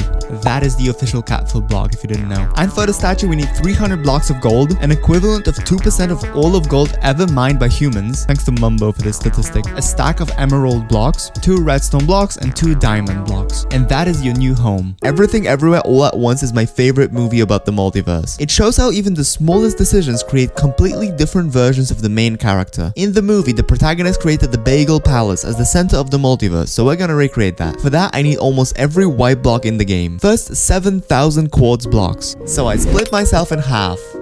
Again. And while AFKing the piglin farm for quartz, I collected diorite, then white concrete, and when the quartz was done, I went to the end to collect 44 end rods. And at the same time, I gathered all the wool for 13 stacks of white banners, meaning I could merge together and go build that island, which starts with a quartz base. Luckily, when putting all the islands together in creative, I accidentally cut off the bottom half of this build, but in hindsight, it was probably better that I didn't have to collect 5 times the amount of quartz. But with even more quartz, I'm gonna build these identical buildings on both sides of the island. Now I have to place a banner in every window because that looks way better. Now using end rods and even more quartz, I'm gonna build these 2 rows of lanterns. Now this podium, and finally the bagel itself with black concrete, sea lanterns, and black stone buttons. And that's 6 out of 10 islands done. In a world. You and I have done things that are just as bad. DEA fights the cartel with nukes. These are my guys, and they are solid. This summer. We've got work to do. How many more people are gonna die because of us? When you have the opportunity, be ready. So I built the island already since it's all sandstone, but now I have to execute one of my funniest ideas. The plan is simple. I'm gonna place these cacti around the center, then we'll build an RV from Breaking Bad, and a massive explosion behind it as the ultimate New Mexico collaboration. Let's first build the RV. If you didn't know, both Oppenheimer and Breaking Bad happen in New Mexico, and when the portal opened in the center, it combined these 2 worlds, creating the show from my dreams. And look, the inside of the RV is also decorated based on the show. For the explosion, we need shroomlight because on its own, it already kinda looks like an explosion. Now let's look at some pictures of explosions. Okay. The build will start with a cone type shape. Here we'll have these fireballs coming from all 4 sides, and finally, the classic mushroom shape on top. Now for the hard part. You see the circle wave thing? I know my science vocabulary is amazing. Oh my god. Yeah, I want to build that circle thing. And I think it only makes sense to build it out of cobwebs. So let's quickly collect that. It wasn't very quick actually. But nonetheless, we can now build this wave thing. What is your favorite movie, Mr. Catty Cat? Do you want to build an island based on that movie? But you don't even have materials to build it.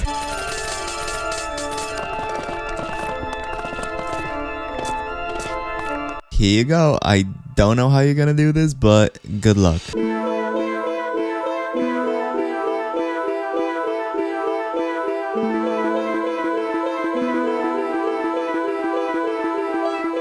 Okay, let me take over from here. This is Man's Planet from Interstellar, the one from the movie poster. The cat built this beautiful frozen island, but now I want to decorate it. First, I'm gonna build this little bunker, and next to it, a tall American flag so that aliens know it's best to stay away. Now these lights for landing, and this parked ship. And as the final detail, we're gonna spawn an iron golem to act as TARS. Where are you going?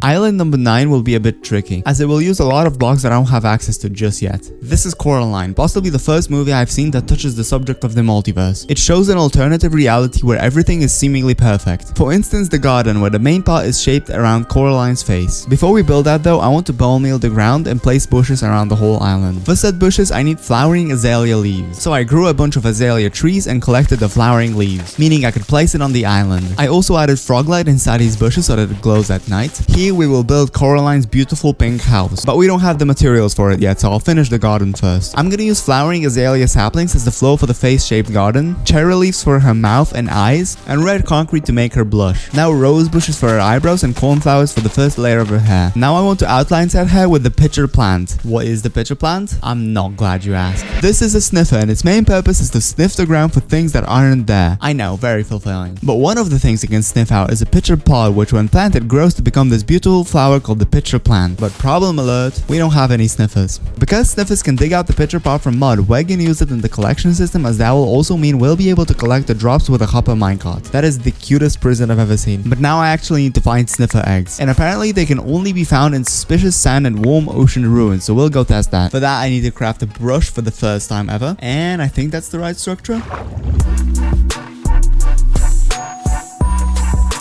Oh, and that's the first egg. Now we just need a second one. Let's go. So now I just have to place the eggs. Alright, perfect. Now I'll bury myself alive for 30 days and we'll see how many pitcher pods we'll have when I'm back. Okay, it's working, but with only 2 sniffers, it will take roughly 12 more hours. Alright, now I just have to plant it. Why does that look so weird? Can you use bone meal on it? Yes, let's go. Call me if you get lost, but this is easily the prettiest flower in Minecraft. Now we can finally outline her hair. Now for the house, I found this cool design on Planet Minecraft. And after switching the pink concrete to cherry planks, it was perfect. Here I have all the materials except for cherry wood. So I went to 1.20 chunks and chopped down this beautiful grove. So now all that's left is to build this gorgeous house, which is actually perfectly accurate to the movie. So I just followed the schematic. And that's the whole island done, meaning we can move on to the last one, which I called the corrupt land. And no, it doesn't have anything to do with politics. When the last island was brought here, the portal was already closing, which corrupted the structures in it. Here's the plan. We're gonna build an endstone island with some parts missing. And here on top, I'll place a couple Minecraft structures that I'll later cover with colorful concrete, glass, and frog light to create the glitch effect for a simulated file corruption. Before we build the structures, I'm gonna collect the glitch blocks, meaning we need red, magenta, pink, yellow, and blue dyes for glass and concrete. And finally, some frog light, so I turned myself into a frog and quickly gathered the remaining blocks. So now I can finish the base of the island with the glitch effect. And we also have all the blocks to corrupt the upcoming structures. The first one being the villager house. I hope the villager doesn't mind it. And now we can build it on my island. Next up we have the shipwreck and the desert temple. For the jungle pyramid, we have to take some of this mossy cobblestone. That's the whole jungle pyramid mined down, so we can dive straight into building it. And now all that's left in this whole 3-month-long project are these last 2 structures. First the Nether fortress, and finally the end ship in the sky.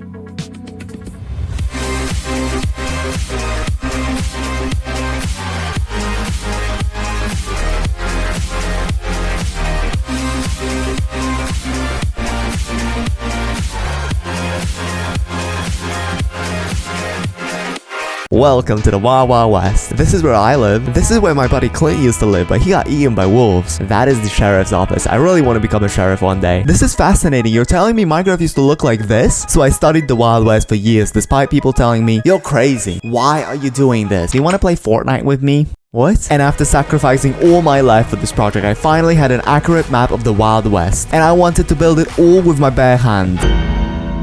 So there's a problem. The main part of the build is a mesa biome, meaning it's all terracotta and red sand. Red sand is easy as I can just farm it in the end, but terracotta, oh my god, I was able to find that much in my storage, which allowed me to outline the first out of 4 islands. Okay, let me explain the plan. This build will have 4 biomes: mesa, snow, plains, and deserts, each with their own town, a railway system connecting all the biomes, and a bunch of details you'll see later. So I'm completely out of terracotta, and apparently I need over 50,000 of it for this build. Yeah, I'm screwed. So I'm gonna start a time timer for 30 minutes, and if I don't get at least 5,000 terracotta, I'm gonna have to try something else. Go. Wait, you can't insta-mine terracotta? Oh my god. The other method would be a terracotta farm. Let me tell you how it works so you get the idea of why I don't want to build it. If you place a block of dirt and then use a water bottle on it, it turns into mud. And if that mud happens to be above dripstone, it turns into clay. Then if you smelt this clay, you finally get terracotta. That's so many steps for a block I can insta-mine. But finally, after 30 minutes, I got over 12,000 blocks. Okay, that's really good, but I'm already sick of mining terracotta. So how about I move on to the other biomes, which should be easier to build. Welcome to the desert. There's not much going on here. There's a town right over there. It's all made out of sandstone. Sandstone which I already have in my storage, meaning I can go and build it. Nuh-uh. If you look closely, these paths are made out of stripped birch wood. Why? I don't know. It looks cool though. So I AFK my tree farm and then stripped all the wood, meaning now I could go and build it. Nuh-uh. Nah, I'm just playing, go on. So I started building, but I quickly realized, yeah, this is taking a long time. Who would have thought in a Zenith video? But I continued building until the last few blocks of the base of one of the 4 islands. Yeah, that's not as encouraging as I thought. Yeah, bro, you're not even close. And the next one is a lot harder, because it's the plains biome. But before I build that, I want to collect even more terracotta. And after about 40 minutes, I got this. I don't know. It should be on the screen though. So for now, I'm gonna move on to the Plains Island. Luckily, I have this amazing farm that has 0 dirt. Okay, so I AFK'd this incredible farm, still very much surprised that it works. I thought this part would take an hour at most. It took 3 hours. I thought I would never be in physical pain from playing Minecraft. This felt like torture. It looks good though. I lied, it doesn't. But if I place grass blocks and let them spread onto the whole island, it will finally look okay. And when it's done, I'll bone meal the ground. But now we just have to wait. So while we wait for that, I'm gonna fill in the paths with coarse dirt, which is crafted with gravel and dirt. Yo, that's spreading like that one thing that used to demonetize videos. I'm kidding, it's very slow. That's why for now, we're gonna move on to the next island. This is a snow biome. Please build the mesa already so I can save my family. Okay, relax. It can't be that cold. For the snow biome, I need like 50,000 snow blocks. Are you sure this is my line? Meaning we need 200,000 snowballs. Okay, I might as well just die now. Okay, but if I make this new setup, I can get around 70,000 snowballs per hour. The catch is that snowballs stack into 16 items. And since I don't want to place 200 double chests to store all that, I'm gonna have to stop every couple of minutes and craft it all into snow blocks. Now, it's been 5 minutes and my shovel is about to break, and I barely made a dent in the progress. But if I add mending to my shovel, I can fix it at the gold farm and keep going. Okay, but a diamond shovel gets us that much before breaking, which would mean I'd have to fly to the gold farm like 50 times while doing this, and I'm not looking forward to this. So I want to try upgrading it to netherite and seeing how much we get. So let's just... Oh, I don't have any netherite upgrades. Nothing there. No. Oh my god, how many brutes are there? Ow. Oh, no. Oh, no. Oh my god, no. What is a chicken doing here? Ow. Oh my god. God, why does it feel like I'm in a manhunt? Oh my god, finally. Right before breaking, the netherite shovel gets us not 1, but 1.2 shulker boxes of snow. Truly remarkable. But I don't think collecting snow gets any faster than that, so I just had to put in the hours until I was completely finished. Mentally. This took 5.5 hours. But nonetheless, it was time to build it. Next, we'll build the mesa biome and then a railway system connecting all the islands. It's gonna be really cool, trust me. This project so far feels like I'm building the Fortnite island, but 4 times. Now we have to place calcite for paths around which we'll place houses later. But now I have to do mesa. That's like the most annoying thing in this project so far. 360 no scope. Let's go. With all the terracotta, I could start building the final island, which means next we'll be able to put actual Wild West features on it. First, I want to build bridges between plains and desert and mesa. And after that, we'll build a railway system. For the bridges, we need mostly spruce and some oak. Fun fact, the dirt farm actually produces a lot of spruce. So now let's build the first smaller bridge. Now for the next one, we need chickens. For a bridge? That doesn't make any sense. Please tell me why. If you trap a chicken like this, you can attach a leader to it and connect it to a fence. And now you have this cool line supporting the bridge. Whoa. But before we get the chickens, let's build the bridge. Now I'm gonna trap these guys until they give me a ton of eggs. Every time I needed chickens in the past, I just killed them afterwards, which was very dumb and inefficient. Okay, so now if I spawn them in the composter, they should... Oh my god. Oh, there we go. That's the first one attached. Now, the second one. Why isn't it working? Oh my god. Did you not watch my Clash of Clans video? Oh, there we go. So if I attach it and stand right below the fence, yep, that works. And these are all the leads connected. Let's go. Okay, so now the plan is to build a railway system that goes around the whole island and you can ride on it with minecarts. So first, I need a lot of powered rails. And I mean, this machine is way too easy for me to craft it all manually. But I can't just place rails around the whole thing and call it a day. Except that's exactly what I did. And now I can just go to sleep.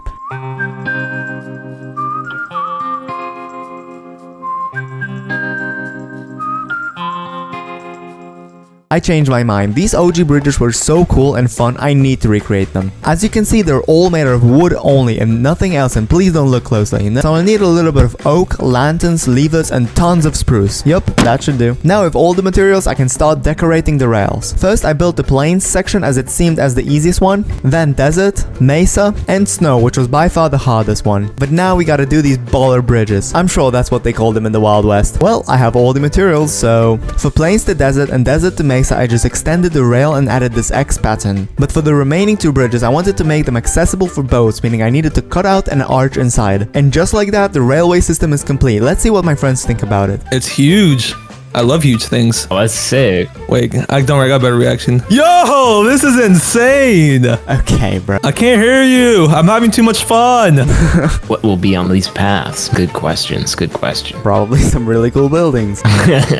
I can't wait to see that. This was a fantastic ride, very smooth and very much operational. Yep, just exactly like it went with Mellow. Do not play the clip right now. Okay, come on, come on. Whee! But now it was time to design the really cool buildings. So I went to a separate creative world to design each building so that I know what materials to collect. So I invited my great builder friend Levi. You wanna help? I'm helping. And we decided to see whose build will look better. How's Yes Lucid more helpful when building than you? Levi will design the bakery and I'll shoot my shot at a liquor stand. Liquor? But I hardly know her. Looks like someone was literally drunk when building this. We have the lava juice, the water juice, and the powdered snow juice. Which one would you like? I'll take the powdered snow juice, please. Can I see the ID? We're in the Wild West, no? Oh. Good luck building this. I'm going to use the most annoying blocks to get, just so that you can't build it. Why? Okay, since my build sucks compared to Levi's, I'm gonna let him cook the rest and we'll check back on him later. Meanwhile, I'm gonna collect some of the required materials. First, we'll build the desert town, then plains, snow, and mesa with the cool sheriff's office at the end. For the desert, we need mostly birds, so let's quickly craft it into buttons, trapdoors, stairs, slabs, and finally stripping 2,389 logs. My hand physically hurts from this. Next up, spruce. Now a couple oak variants, now 500 terracotta, 300 light blue terracotta, a stack of cyan concrete, and some other easy items, meaning we can go and build this bad boy. There will be 26 buildings in this town, which is the most out of any of them. But as we move on to the next ones, the houses will get significantly bigger, so keep watching cause big good. Anyways, that's the first house finished, meaning we can move on to A, house number 2, B, house number 4, C, I don't know, I just got here, or D, Frank Ocean Blonde. If you said house number 4, bro. For the next house, we'll need to make these banners with letters. So if I just quickly end the squid population in my world, I can grab a loom and start making these banners. If you didn't know, that is the alphabet. Subscribe if you learned something new. Now if I speedrun this building, I can place these letters. H-O-T-E-L. What could that mean? Next to that mysterious building, we're gonna build a saloon. This one actually has interior, which is pretty cool. Wait, what's going on? Is that a cutscene? This town ain't big enough for the two of us.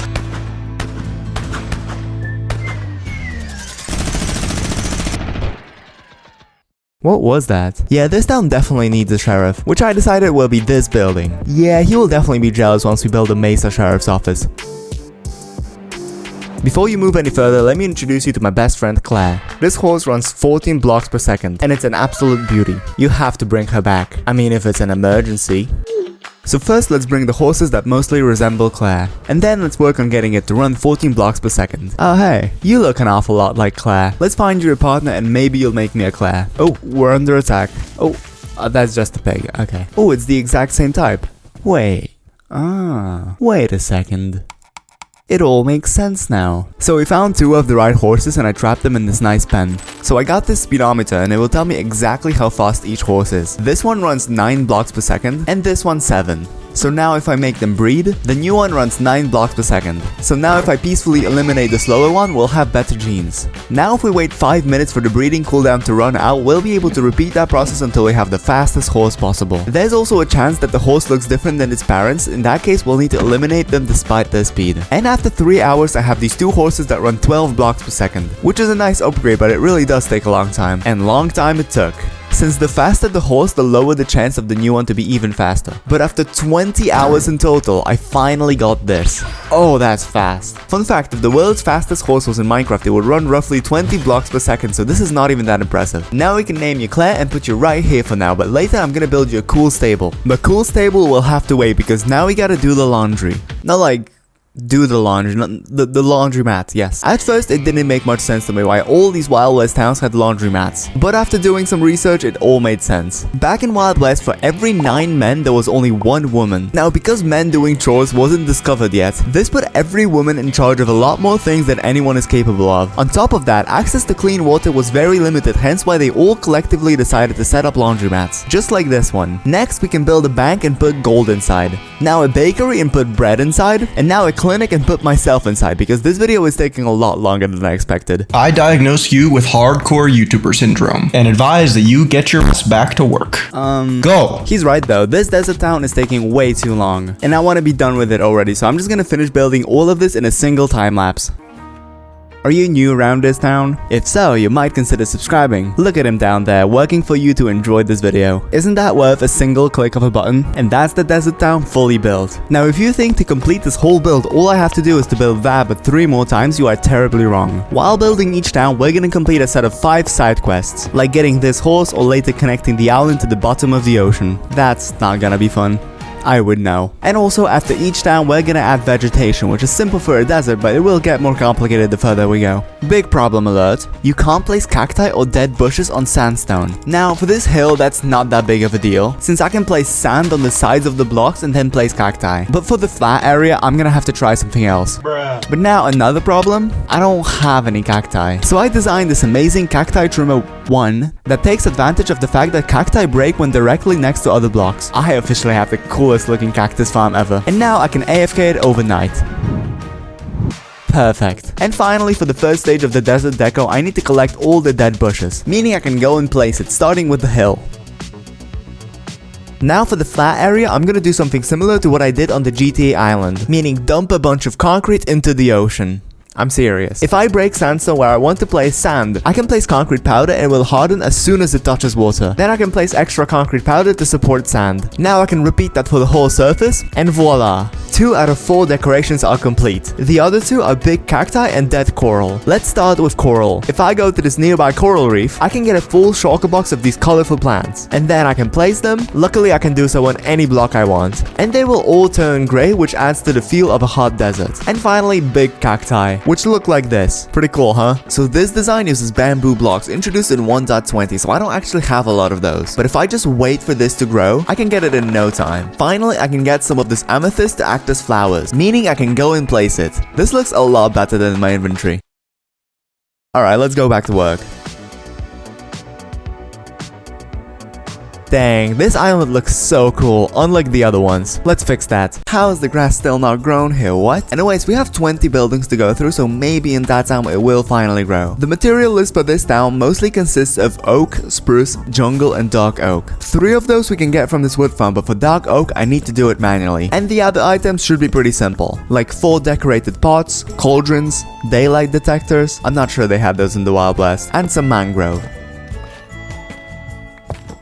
Welcome to Outlaw Plains Hollow. As the developer, I see the future when this field becomes the beating heart of a new thriving community. This land may look bare, but it holds a promise. Promise that with hard work, vision, and perseverance, we can build something incredible. Who's with me? Okay, building these towns is a lot more difficult than it may seem. How about I start with the more important parts and then you finish building the rest? Is that alright? Let's do it the classic way, meaning from the smallest to the biggest, starting with this campfire site. First, let's set up these barrels for keeping food or something, I don't know. Then these logs for sitting. Now this meat stand with a piece of whatever that is. Now if we place netherrack and set it on fire, it will never go out. And finally, if we grab those daylight detectors and place them like this, we can place armor stands with light gray leather caps. Why? If we push grass blocks into them, we get these cool rocks surrounding the campfire. And that's the first out of 20 features of this town. Did you get all that? Now for the cool stable, we need to place this fence. And lastly, some water and food for Claire. Now let's move her into her new home and leave her trapped here forever. Next up from the medium difficulty, the gunsmith. So let's quickly speedrun building it and finally put text saying pew pews. Amazing. Next, the saloon with a brand new shiny dark oak base collected solely using human labor. Again with an interior. Then the sheriff's office, this massive bakery, the double-winged hotel, and for this town's biggest building, the church, where all your prayers come to life.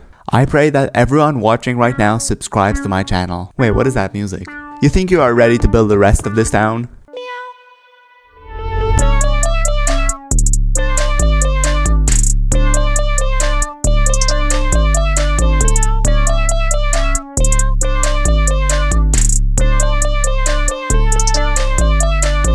Great job, Mr. Catty Cat. Now before we move on to the snow town, I need to complete 3 more tasks. First, I want to place tents in the hills. These tents were mostly housed by Native Americans who had to move multiple times a year to follow animals for food and to adapt to changing seasons. But in my world, they're gonna stay here forever. Next, I'm gonna plant oak saplings around the whole Plains Island and finally bone meal the ground. This looks sick. And now for the worst part of this whole process, connecting the island to the bottom of the ocean. So I AFK'd my sand duper until I had a full inventory of shulker boxes full of sand. It's a lot of sand. So now if I place it like that, this is truly excruciating. And the worst part is when you hit kelp, because then sand breaks and I have to swim all the way down to break that kelp. And now I've gone around the first island, but that's not all.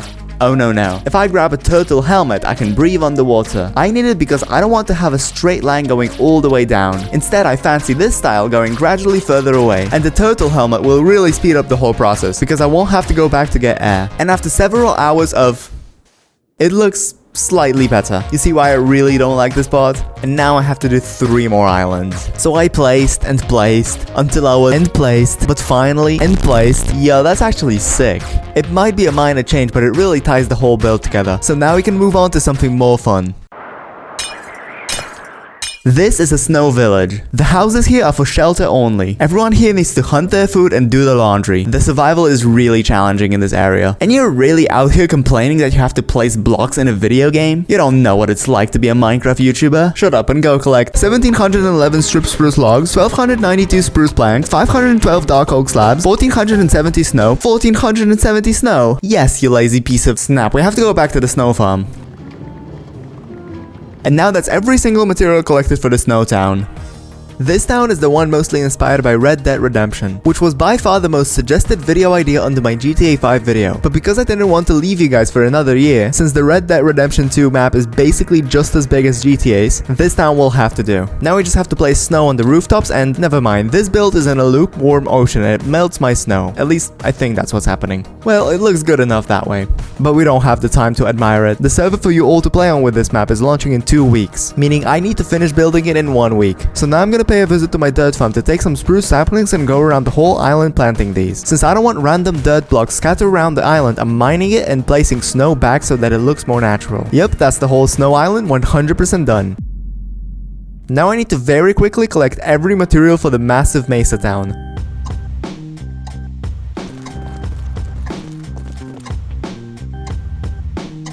The only materials that I didn't have somewhere at my base was some more terracotta, hay bales, a bell, which both I could get from this nearby village, cake, chiseled bookshelves, cracked stone bricks, 3 jukeboxes, and an enchanting table. But before we build the whole town, let me add some decorations around it. And by decorations, I mean only dead bushes. Remember when I said you can't place these on sandstone? Well, luckily for me, you can actually place dead bushes on terracotta.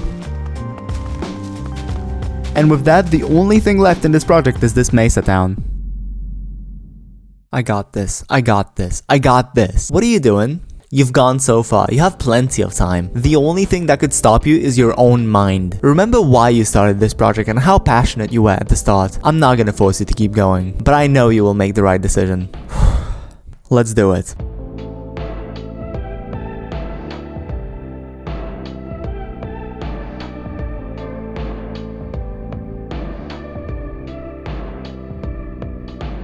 And at last, the Mesa Sheriff's Office.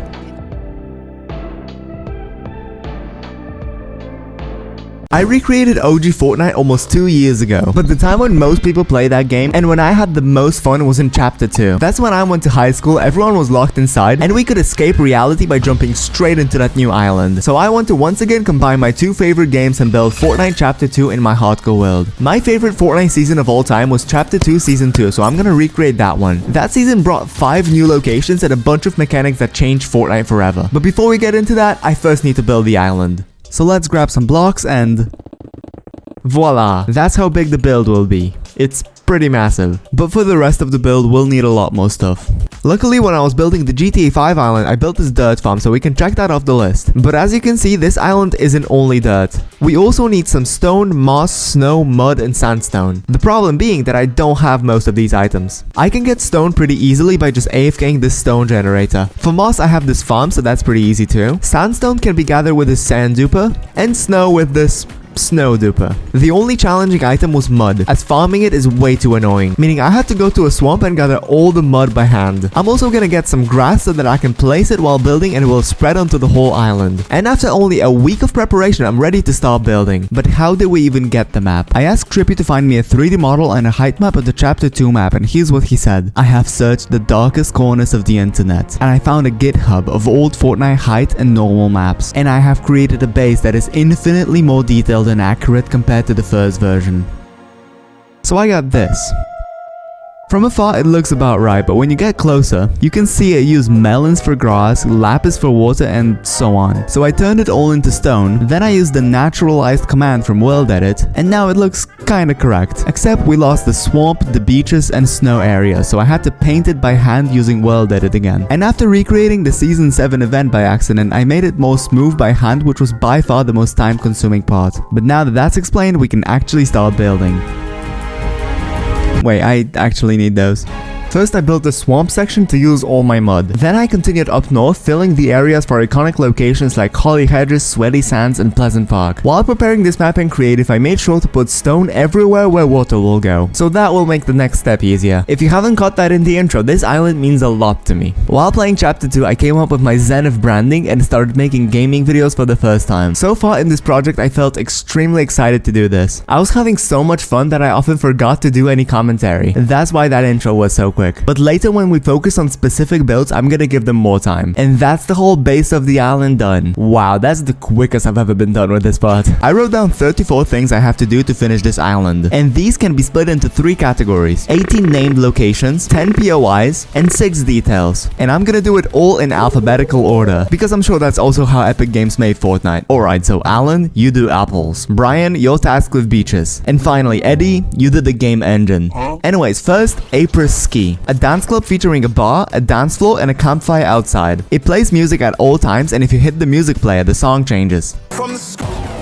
Let's start with the dance floor. So first I'm gonna add this little redstone circuit and power it for a split second. Now I'm gonna place these observers on top, and finally redstone lamps to create this cool dance floor. Now if I grab a bunch of oak, I can build the staircase and a base around it hiding the redstone. Now this fenced out area, now I'm gonna build these walls using oak logs, and finally strip it all. Then I added this bar, and now all that's left is the roof. And voila! Now I can just add this campfire, and Apris Ski is 100% done. Next up alphabetically is bone meal. So if I just grab a full shulker box of bone meal from this farm, I can go start upgrading the ground. I have to be careful of 2 things though. Because this island is not 1-to-1 scale, most of its area will be covered with builds. And because I don't want to waste bone meal and later have to remove that grass, I need to avoid areas planned for building. It would have been really nice if I didn't have to do it right now. And the second thing is moss. If I accidentally click on it, it will turn all surrounding blocks into moss. And if I do that too many times, this whole island will feel like a lush cave. And I really don't want that. Anyways, that is the whole island bone meal, meaning we are 5% done with the island contents. Next up, bridges. Chapter 2 had 5 named bridges, that being purple, red, yellow, green, and blue. But here I also want to build this classic bridge next to Lazy Lake. But let's do the colored one first. So I grabbed some gray concrete to mark all the roads where the bridges will go. But how am I supposed to build that in Minecraft, considering it's like 7 blocks wide in my world? So I came up with this design, and before you laugh at me, let me try it with shaders. Nope, still trash. But I don't think it can't be any better than this. So let's just go collect the materials. For yellow, we need bamboo fences, trapdoors, and fence gates, which I can easily get from this bamboo. For purple, it was especially difficult as there were no purple fences. So I basically took every purple block I knew and made it into a bridge. Then for red, I need this mangrove, some red banners, and red nether brick walls. Next blue, meaning light blue concrete, some warped items, and prismarine walls. And for green, I need this jungle and some concrete. Hopefully if I make a good enough edit out of this, people will like my bridges more.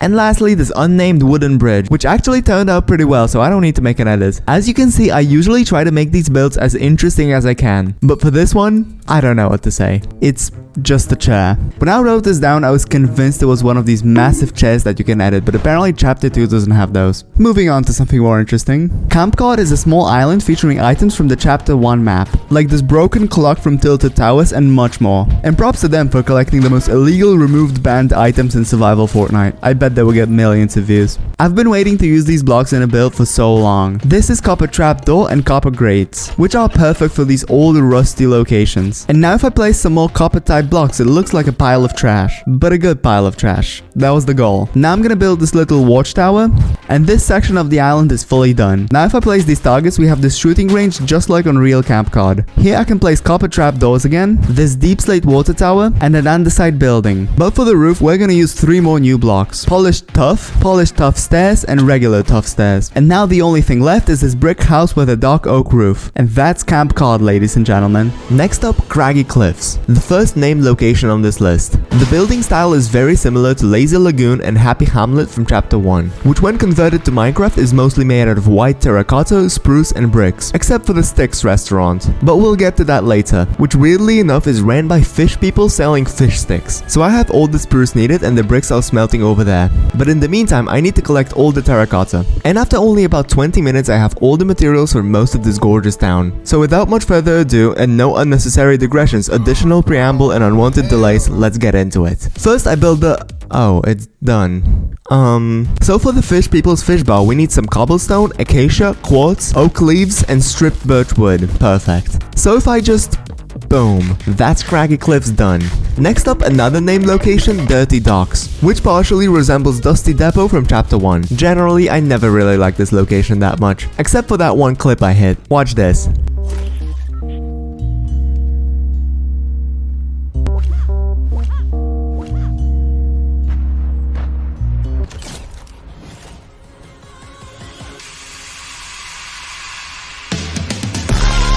Yup, that was my actual video from 3 years ago. I started by building the base for the build, for which I needed to collect a bunch of tough blocks. Because Minecraft haven't made them useful for so long, I never bothered collecting these. Now I can build these 2 factories, then this brick building. Next, with some bamboo, I can build this container lift. And with some colorful terracotta, I can place these containers. Now I'm gonna place this oak sapling and this other building. Fun fact, in Chapter 5 Season 3, Epic added a location called Little Dirty Dock, which number 1 is a nice throwback to all the Chapter 2 fans, and number 2 sounds really weird out of context. And finally, the classic orange crane where I hit my clip from. And that's Dirty Docks fully done. And now for the definite worst part of building islands, connecting it to the bottom of the ocean. For that, I need to AFK at the sand duper for like 2 hours and just start placing. Unfortunately, there's no better way to do it. I just gotta place the sand. The reason why it's so annoying is that you're doing the same thing over and over for hours. And now that I've gone around the whole island, I can swim down and start placing the second layer. That's because real Minecraft islands have layers going gradually further away. And after 6 hours in total, the island is an island, meaning we are 23% done with it. And now to switch things up, to do a little 180, to get a bit funky and mix it all up, I'm gonna place flowers and cacti around the whole island. So for flowers, the best way would probably be to get blue and red flowers so that the island gets a full color palette. Because iron golems drop poppies, for some reason. I have plenty of them at my iron farm. For blue, I can either get cornflowers from plains or blue orchids from a swamp. Now, swamps are much harder to find, but I think orchids are much prettier, so I'm gonna get those. Okay, there's my nearest swamp. So I think if I set up this machine that bone meals the grass, making it grow flowers, and then pushes that grass, breaking all the items, I can get these in no time. So with a full shulker box of these flowers, I got to placing. I gotta say, this was the most peaceful experience I've had so far in this project. Placing these flowers took me back to my childhood when I would plant myself inside, watch YouTube, and never go outside. Moving on to cacti. I've had this farm running for so long, I have like 10,000 cacti here, but we only need like a stack. And now if I grab some concrete powder, I can dump it into the ocean. I don't know how to feel about this part. You see, you can't place cacti on sandstone, but 14 islands ago I figured out that if you break sandstone where you want to place cacti, and then place concrete powder, it will stack on top of water, allowing you to place sand, which cacti luckily tolerates. So after polluting the ocean more than China and USA combined, we have all the cacti placed, meaning the whole island is flowered and cacti. It's really all coming together. Okay, by now Eddie should have sent us the game engine. Where is he? I think he quit. What? Okay, maybe this alphabetical thing wasn't my best idea. Frenzy Farm, a combination of Fatal Fields and Anarchy Acres from Chapter 1. You can see the resemblance of both of these locations, like this house from Fatal Fields and this barn from Anarchy Acres. I already built both of these locations in my world, but the design is kinda, so I'm gonna try to improve on it with Frenzy Farm.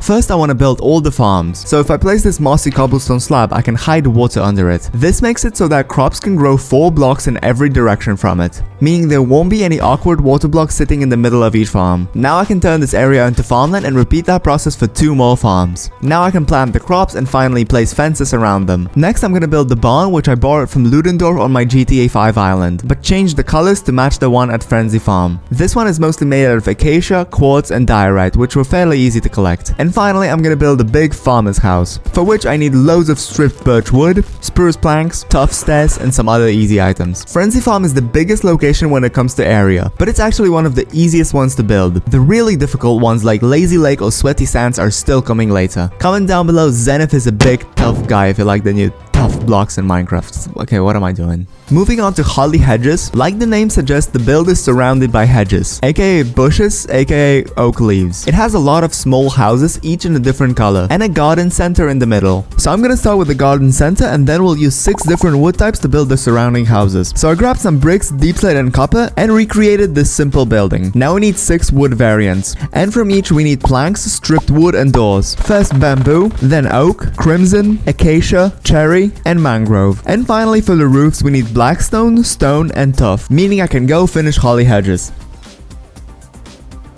Next up, Homely Hills, a location north of Pleasant Park featuring 5 different colored houses, meaning once again we need to get different blocks for each house. For blue, I need warped planks. For green, I need lime terracotta. The red house is made out of mangrove, white is diorite, and yellow bamboo. And that's Homely Hills.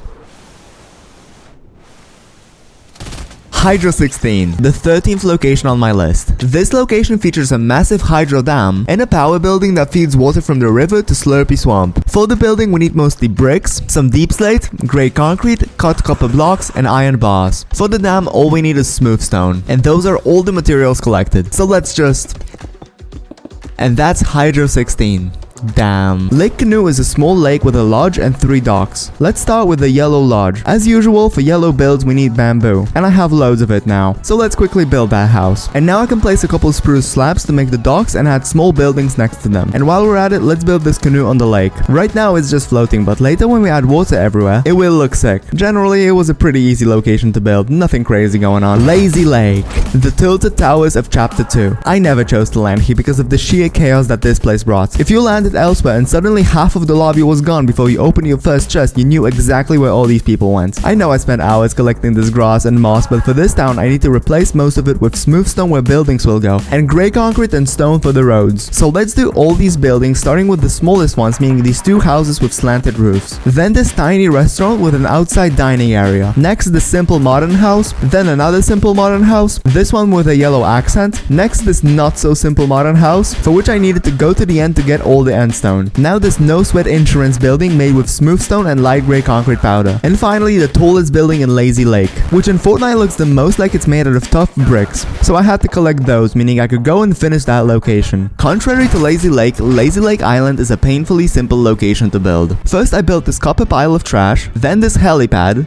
this dock, this pile of rocks, and finally this house with a broken roof. Moving on to something slightly harder, Loki's lighthouse. First I grabbed some red and white concrete to make the shell of the build. Now I can add this painfully long staircase with some oak slabs. Now add the door and the windows, and finally set up this top area. And now I want to make this lighthouse actually work. So if I make these repeaters activate themselves like this, and add this observer with redstone on top, I can make it light up in circles. And that's Loki's lighthouse. When Chapter 2 first came out, Misty Meadows was my favorite location. I even made a video 4 years ago ranking every named location in Chapter 2. And after giving Misty Meadows the #1 rank, I finished the video by stating, just land there and feel the gorgeousness. Wouldn't have said it better now. For these logs I need loads of stripped spruce. Why do I still not have a way to do it automatically? Now for every roof I'm gonna craft all the brick stairs. And for the colorful walls I'm gonna collect a bunch of terracotta blocks. I started by building the road and preparing the ground for buildings. Same as Craggy Cliffs, Misty Meadows is very similar to Happy Hamlet from Chapter 1. Out of all the locations, this place received the least amount of updates throughout the seasons and lasted till the very end of Chapter 2. Can you feel the gorgeousness? Pleasant Park is a location that has been in the game since the very beginning, meaning over 7 years ago. I already built this location, but to be honest, this design sucks and it doesn't even include every building. So for this one, I really need to step up my game. I started by marking the roads and making space for all the builds. This location has 8 houses, a gas station, a football field, and a park. I'm gonna start with the football field, which in Chapter 2 Season 2 partially descended, revealing a secret hideout. So we're gonna recreate that too. First I need some lime and white concrete powder for the pitch itself, and grey concrete and stone bricks for the hideout. With that, I can go and build it. I also added the goalpost with white concrete and glass panes. Now if I grab some azalea leaves and other materials, I can build this park. Now this simple gas station, and now onto the 8 houses. First I grabbed some bricks and tuff to build the 2 brick houses, appropriately named Brick House and Smaller Brick House. Then I started building the 2 yellow houses with bamboo and polished tuff. The second one with a cool chimney. Now with polished diorite and polished andesite, I got to building the 2 white houses. The second one with a balcony. Then I quickly built this greenhouse with jungle planks and bricks. And finally, this modern house using light blue concrete powder. I say this is a huge improvement. Another location that was brought from Chapter 1 was Retail Row. This place has a lot of roads, meaning once again we need to replace parts of the ground with grey concrete. And next we'll build 9 features of this town, starting with the McGuffin's bookstore. For this building I just used bricks, quartz, and deep slate, but for the front sign I decided to place chiseled bookshelves and spell out books in them. And I also added green and white banners for the Jolly's Cafe right next to it. This next building holds the Big Shots bar and the Nom's grocery store, for which I needed to make these yellow banners with letters. And then I also added green and white banners for Big Shots and light blue and white banners for Noms. Then I added this very colorful taco stand. Next this iconic water tower using copper blocks. It will look much better once it oxidizes. Then this very accurately named small brick house. Next the yellow house.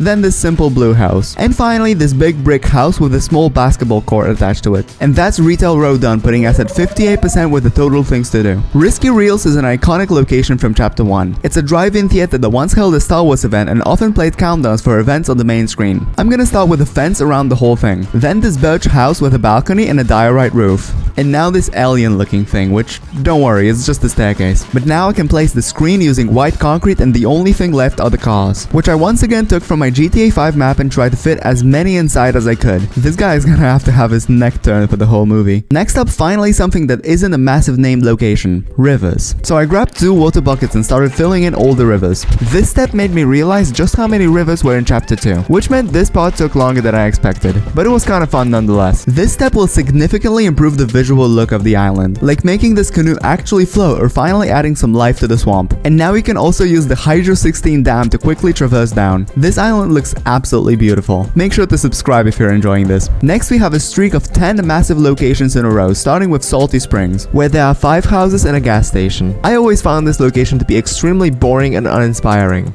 Yeah, that's it. I just wanted to say that. First, I built the gas station. For the gas pumps, I used red sandstone walls and deep slate and quartz for the roof. Next, I added roads around which we'll place houses. Then I crafted white and light blue concrete powder to build a white house and a blue house. Now I need even more bricks and tuff Oh, welcome the new member of Stupidly Expensive Trees to build the 3 brick houses. And that's Salty Springs. Now Slurpy Swamp. In Chapter 2, Epic introduced the Slurp Barrels, which gave you shields once broken, and this location had loads of it. Meaning unlike Lazy Lake or Salty Springs, if you came out of here alive, you actually had full health. As always, I started with the road, but this time to make it more visible around mud, I added andesite stairs. Then I moved on to the warehouses, which kinda made me realize how boring these buildings were. But I think because of how new this biome and the slurp mechanic was, no one would consider this location boring. Then I moved on to the tallest factory building. The smoke is really helping to sell this build. And then I added these slurp barrels, which once again will look much better when they're oxidized in silver. Yeah, that's awesome, right? To finally spice up the opposite corner of the map, Steamy Stacks, a power plant owned by Kevolution Energy that used Kevin the Cube powers to supply energy to the whole island. It's mostly known for their massive towers, so I'm gonna start with them because I think I have a cool idea for it. Let's start by marking the 2 circles where the towers will go, and digging out an area below it. Now if I place black concrete inside, we have black. Stick with me for a second. Now I can place Froglight at the bottom and start placing purple and magenta glass on top, and finally adding water on top. Maybe no water? Yeah, that's awesome. Now for the towers. The only way to make it look somewhat correct was to use quartz blocks because it offers white slabs and stairs. I think the smoke is the only reason why it doesn't look like a castle. Now I can mark the roads and start placing the other building, for which I needed to craft this stupidly expensive tinted glass. And finally I built the fence around the whole thing. Moving on to something that isn't a massive environmentally challenging factory, Sweaty Sands. This one kind of reminds me of Los Santos from GTA 5, so let's go look at it for inspiration.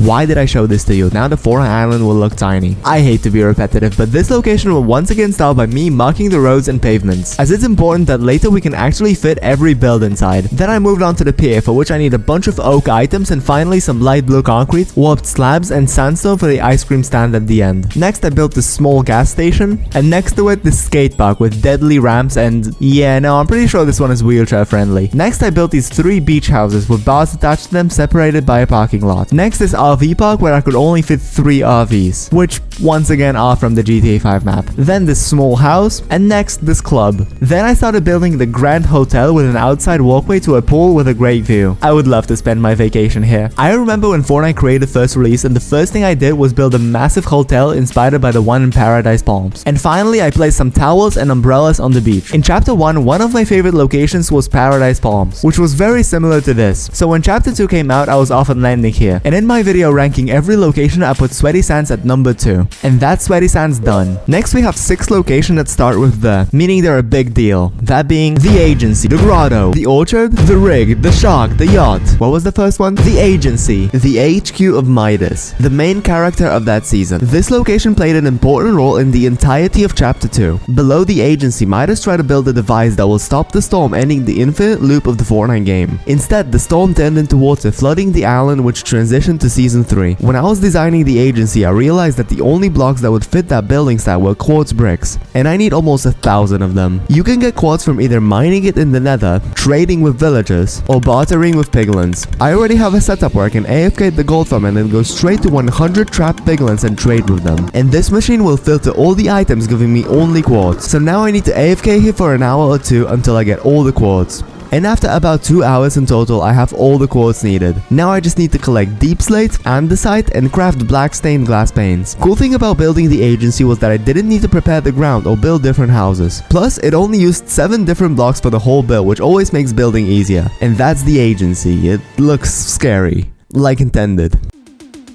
The Grotto was the first fully underground location in Fortnite, which was guarded by Brutus, this scary guy with a mythic minigun. So here's where the Grotto will go, but when we go under the map, it looks like this, and we need to make it look like a massive cave. So I AFK'd this stone generator until I had all the stone, and also grabbed some pointed dripstone. I first made the outside look more like a skull, just like on the real Grotto, and then I started placing stone around the walls inside of the cave. I wanted to cover every part of the ground so that this cave feels more immersive. This step took a lot longer than I would have wanted. Next I grabbed deep slate, smooth stone, and copper and built the base area, which was a lot easier than the cave. I also placed this ladder for an easy way out and also added this quick way down, but for this one you need to pull off a trick shot.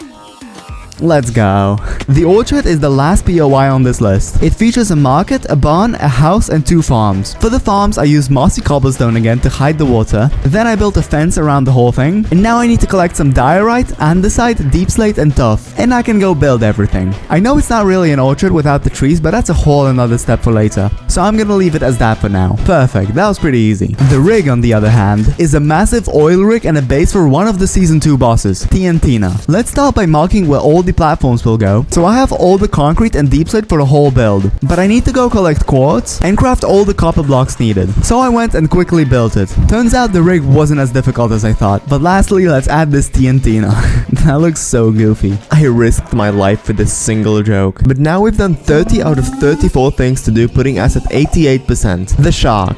A massive maximum security prison on a shark-shaped rock. One of the coolest locations from Chapter 2. In one of my old videos, I got a win here because the last guy died to a shark. How ironic. The most challenging part of this location was getting the shark shape correct. Contrary to popular belief, I'm actually not a great builder. But after a lot of trial and error, I finally got something that resembles a shark. And now I need to AFK the stone generator and get dripstone for the scary shark teeth. And now I can build this rock.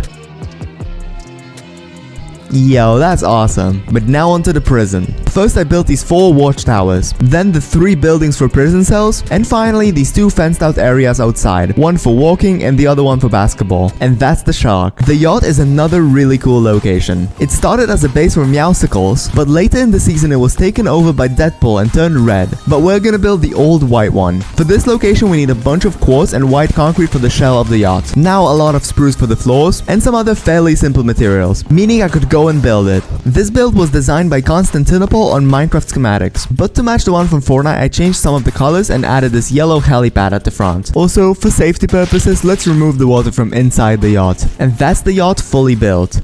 Now for potentially the most important step for making this island actually look like Fortnite. Trees. So I want to do oak and birch trees for most of the map, except for the swamp, the areas near the beach, and the snow, where I need mangrove, acacia, and spruce. So I first went to a forest biome and started collecting oak and birch saplings with a Fortune 3 hoe. Unfortunately, this still took a long time, and those are only the 2 out of 5 saplings we need. Now let's repair my hoe with this portable XP farm. For mangrove, I went to the swamp and gathered all the mangrove propagules. Oh hey there, little buddy. Next, acacia. I'm sorry to all the environment activists. I promise I'm on your side. And now it's just spruce left. And with a log full of saplings, I got to placing. The last location on this list is Weeping Woods, which is literally a forest, meaning we're doing most of the job for it already. But I still have the rest of the island to do. This step went flawlessly for the most part, except for mangrove, which just refused to grow no matter what. So I just placed oak saplings in the swamp instead. And with this sapling placed in bone meal, the island is 97% done, only leaving us with a couple houses in Weeping Woods. Finishing this project feels a bit surreal. This island means so much to me, it's hard to put it into words, but I hope this video gave it justice.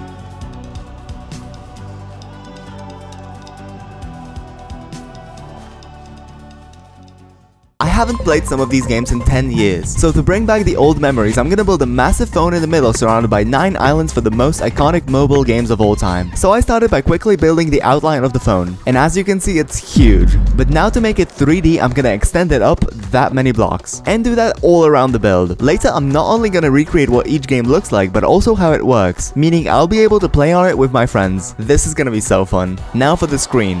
Oh boy. Since it's the biggest part of the build, I wanted to do something cool for it. I want to build a layer of light blocks covered with alternating layers of blue and light blue glass to create this beautiful effect. But for that, I need almost 100,000 glass. But first, the light blocks. For that, I need to AFK this frog farm until I have 8 shulker boxes of frog light, so we can start placing. Voila! Now the glass. So I grabbed 60 shulker boxes and AFK'd the sand duper until I had all the sand. This took absolutely forever. And now to smelt all my sand, I'm gonna use this super smelter, which according to my calculations should only take 5 hours. I don't know about that. And now we have all the glass, but now we need to make half of it blue and half of it light blue. So that will be around 4 shulker boxes of each dye. For light blue we have this orchid farm, so that will take no time. But for blue we have to rebuild the same farm in a place where cornflowers spawn. And after AFKing for over 24 hours in total, all that's left is to craft all the stained glass.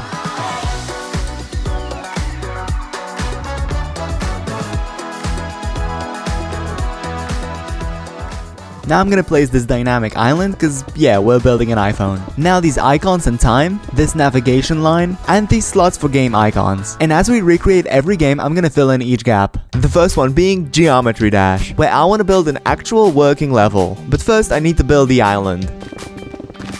Yep, that should be enough terracotta. So if I go like this, beam bam boom boom boom bap bam, that's the shell of the island. Now for the floor, I want to recreate this classic default background. So if I just grab blue and light blue blocks, I can start forming the pattern. Awesome, now for the level. My idea for it was to make a parkour course based on each built-in level from Geometry Dash. If only I had a maze right now.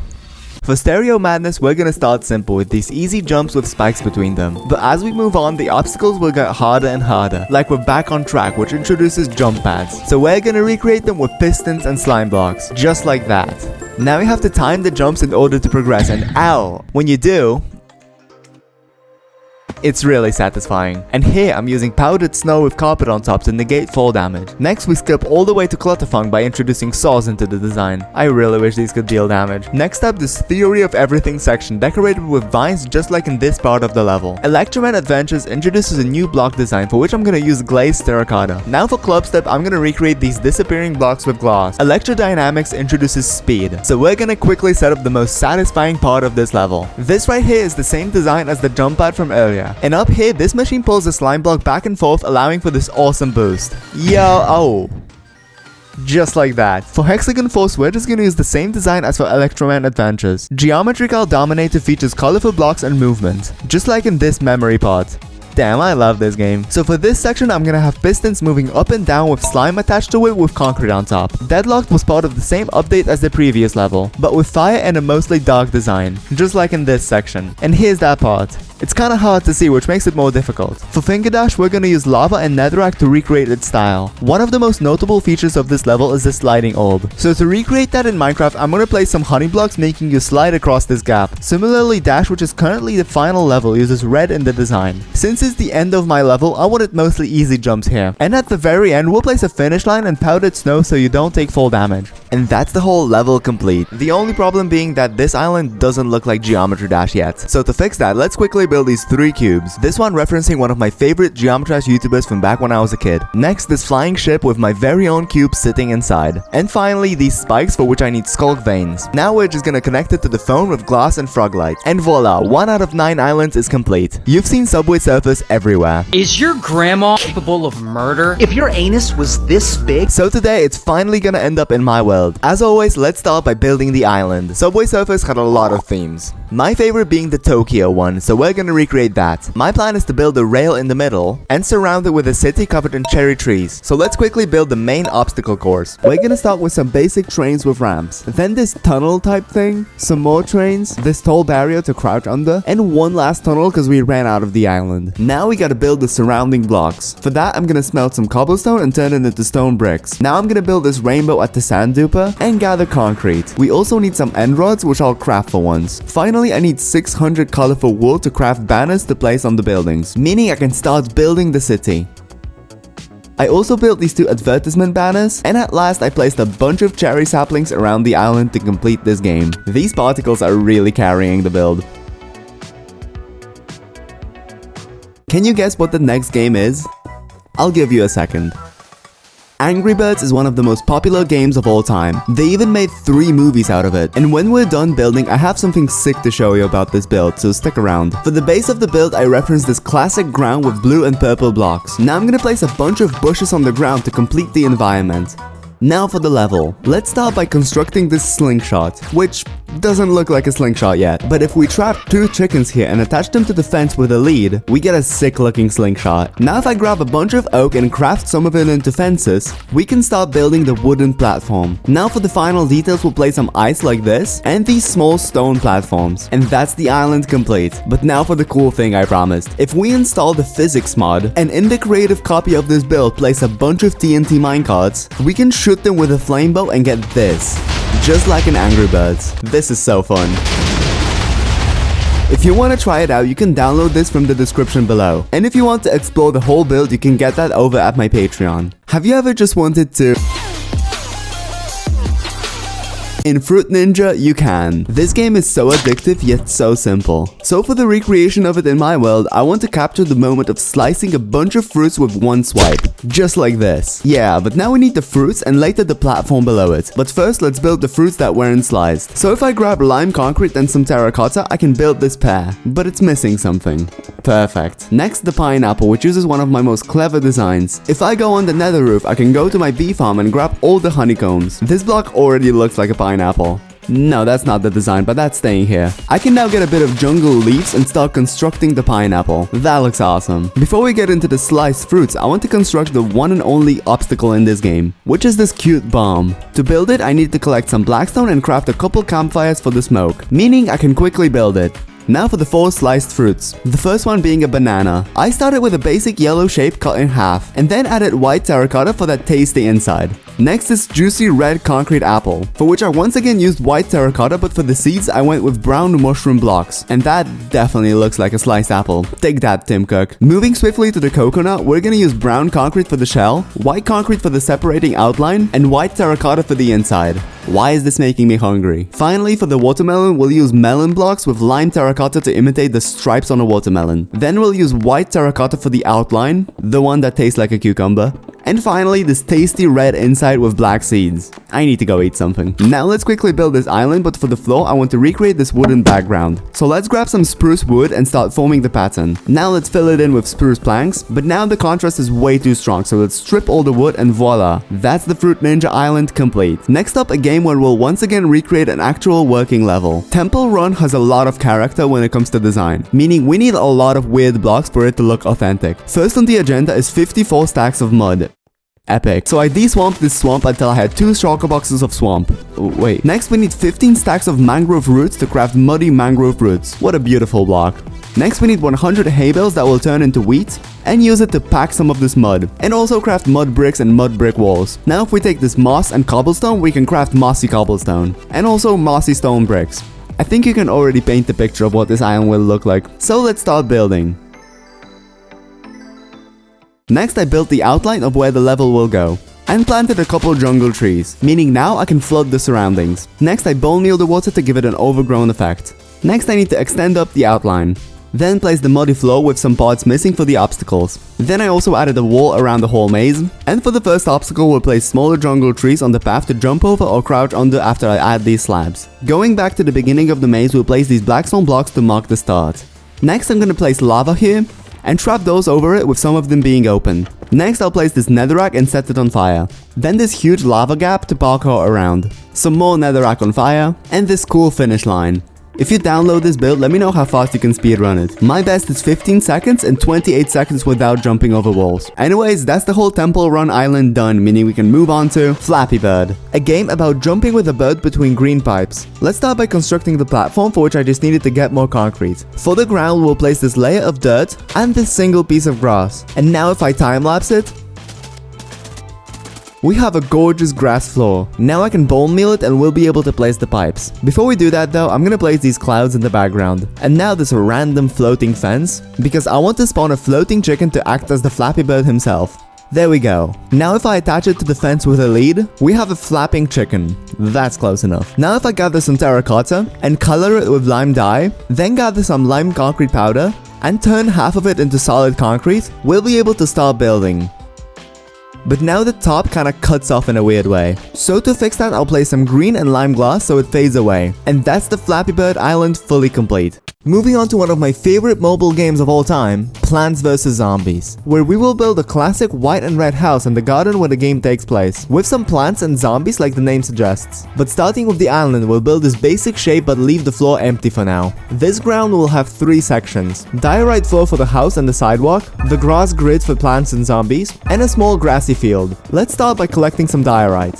Perfect. Now green concrete, lime terracotta, and grass. And finally some bone meal for the grassy field, meaning I can build the floor. And now if we go like this, we can construct a fence separating these grassy sections. Before we do plants and zombies, I'm gonna collect some mangrove, quartz, bricks, and mud for muddy bricks to construct the classic Plants vs. Zombies house. This design is by TSMC. Definitely check it out if you want to build it in your world. Let's finish it off by adding campfires for the smoke, this lantern, and this big flower pot. But now for the hardest part of all these islands. You'll see why. To finish this island, I want to build 5 different plants and a horde of zombies. Let's start with the easiest ones, the walnuts. For that, let's grab some red sandstone and build 3 walnuts. And the further they are from the sidewalk, the less eaten they are. Now let's add their eyes with item frames and white stained glass panes. Now I want to build a line of these purple mushrooms, for which I'm going to use mushroom stems and purple glazed terracotta. And as usual, let's add their eyes.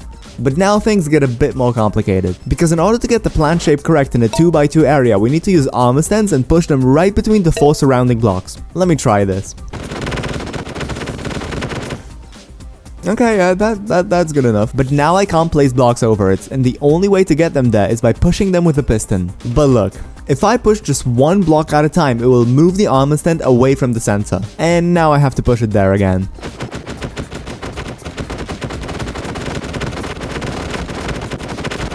Meaning I have to set up a contraption that will push all the blocks at the same time. But first, let's finish armor standing the whole row.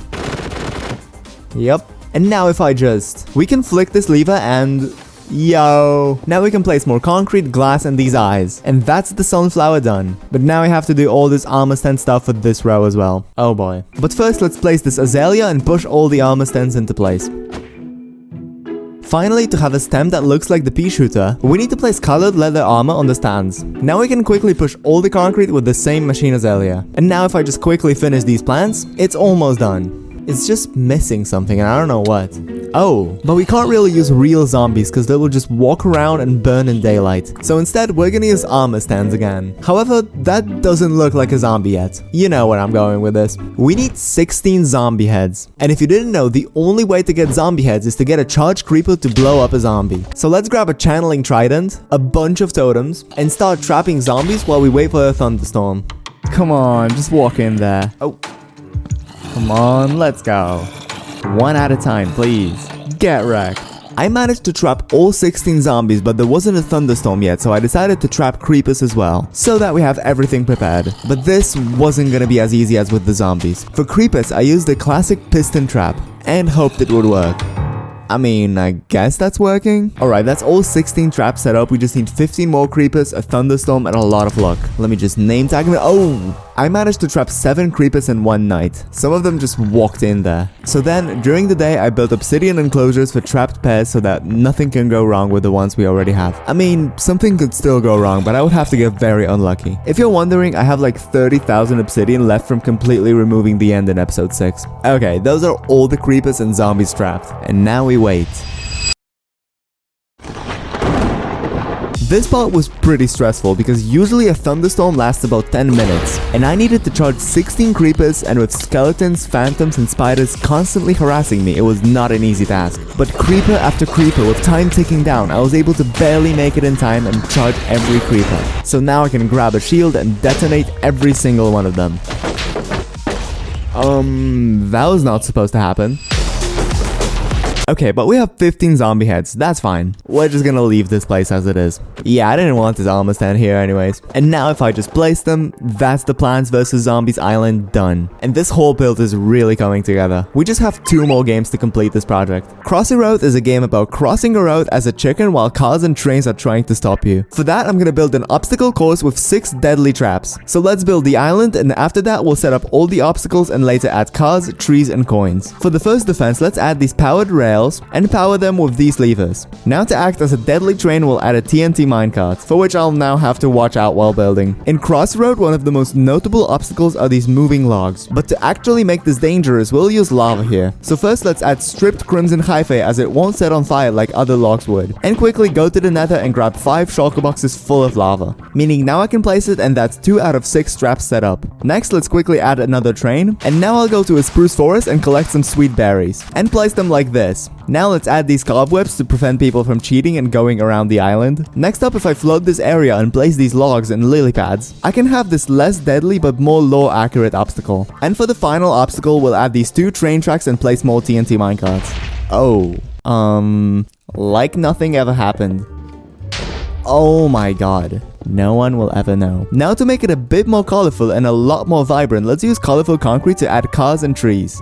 Yeah, so problem alert. I didn't realize these would burn from lava. I don't know why I thought fences were fire resistant. So let's quickly replace them with mossy cobblestone walls. Finally, let's craft some light-weighted pressure plates to act as coins and place them all around the island. Now let's add the starting point and the finish line. And that's the Crossy Road Island done. But before we move on to the last game, we are about to hit 5,000 days in this world. And in the meantime, I set up this to celebrate. Anytime now. Yo, let's go.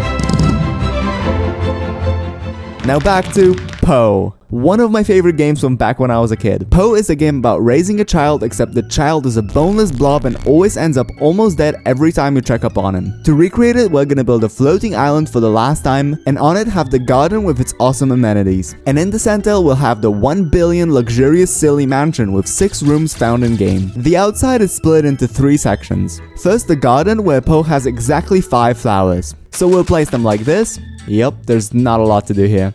Next up, the playground with this red pool, a goalpost, and if you miss your shots, you're not getting your ball back. Finally, the garage, and while there isn't an actual garage here, there surely is this baller whip. And now to recreate the forest in the background, we'll place these cool trees. But now for the comically large house. First, let's build the shell of the build, making sure to include these massive windows and a huge red roof. Now if we go inside, we can start building the massive walls, each colored the way it is by default in Poe. Now if I place these doors, the house is empty. So if I just... That's the whole done. Yeah, there's literally nothing here. The only option is to leave. So moving on to the kitchen, let's start by placing shelves for all kinds of delicious snacks, and placing this fridge. Next up, the bathroom, where I will install a shower, add a shelf for folded towels, add this extra towel, and really quickly set up this sink. And add these mirrors. Next up, the lab, where I'll place this oven, a chest for all the good stuff, this cauldron, and a tiny nether wart farm. And on the other side, this shelf for all the brewing stands. You can't see it in game because Poe is just standing in front of this cute pink background, but if you could just turn the camera, you would see all of this. Next, the game room, where I'm gonna build a small pool table by hiding signs under carpet, and arcade machines for which I'm gonna push blocks into armor stands to add a joystick. And now I can decorate them with paintings, and that's the ballroom, the game room. And for the final room, the bedroom, we'll start with this massive pillow for Poe to sleep on. Then this lamp, and a wardrobe with the same mirror design as earlier. Finally, let's add some shelves for clothes, represented by pickles and a flower pot. And that's the Poe Island done, meaning we recreated the most iconic mobile games of all time, and built this massive phone in the middle. If you like recreating games in Minecraft, you'll love the rest of my channel. And if you think I missed anything in this video, let me know in the comments and I might do a part 2. Thank you so much for watching. Remember, you can get this build on my Patreon. Make sure to subscribe and like and go tell your friends about it.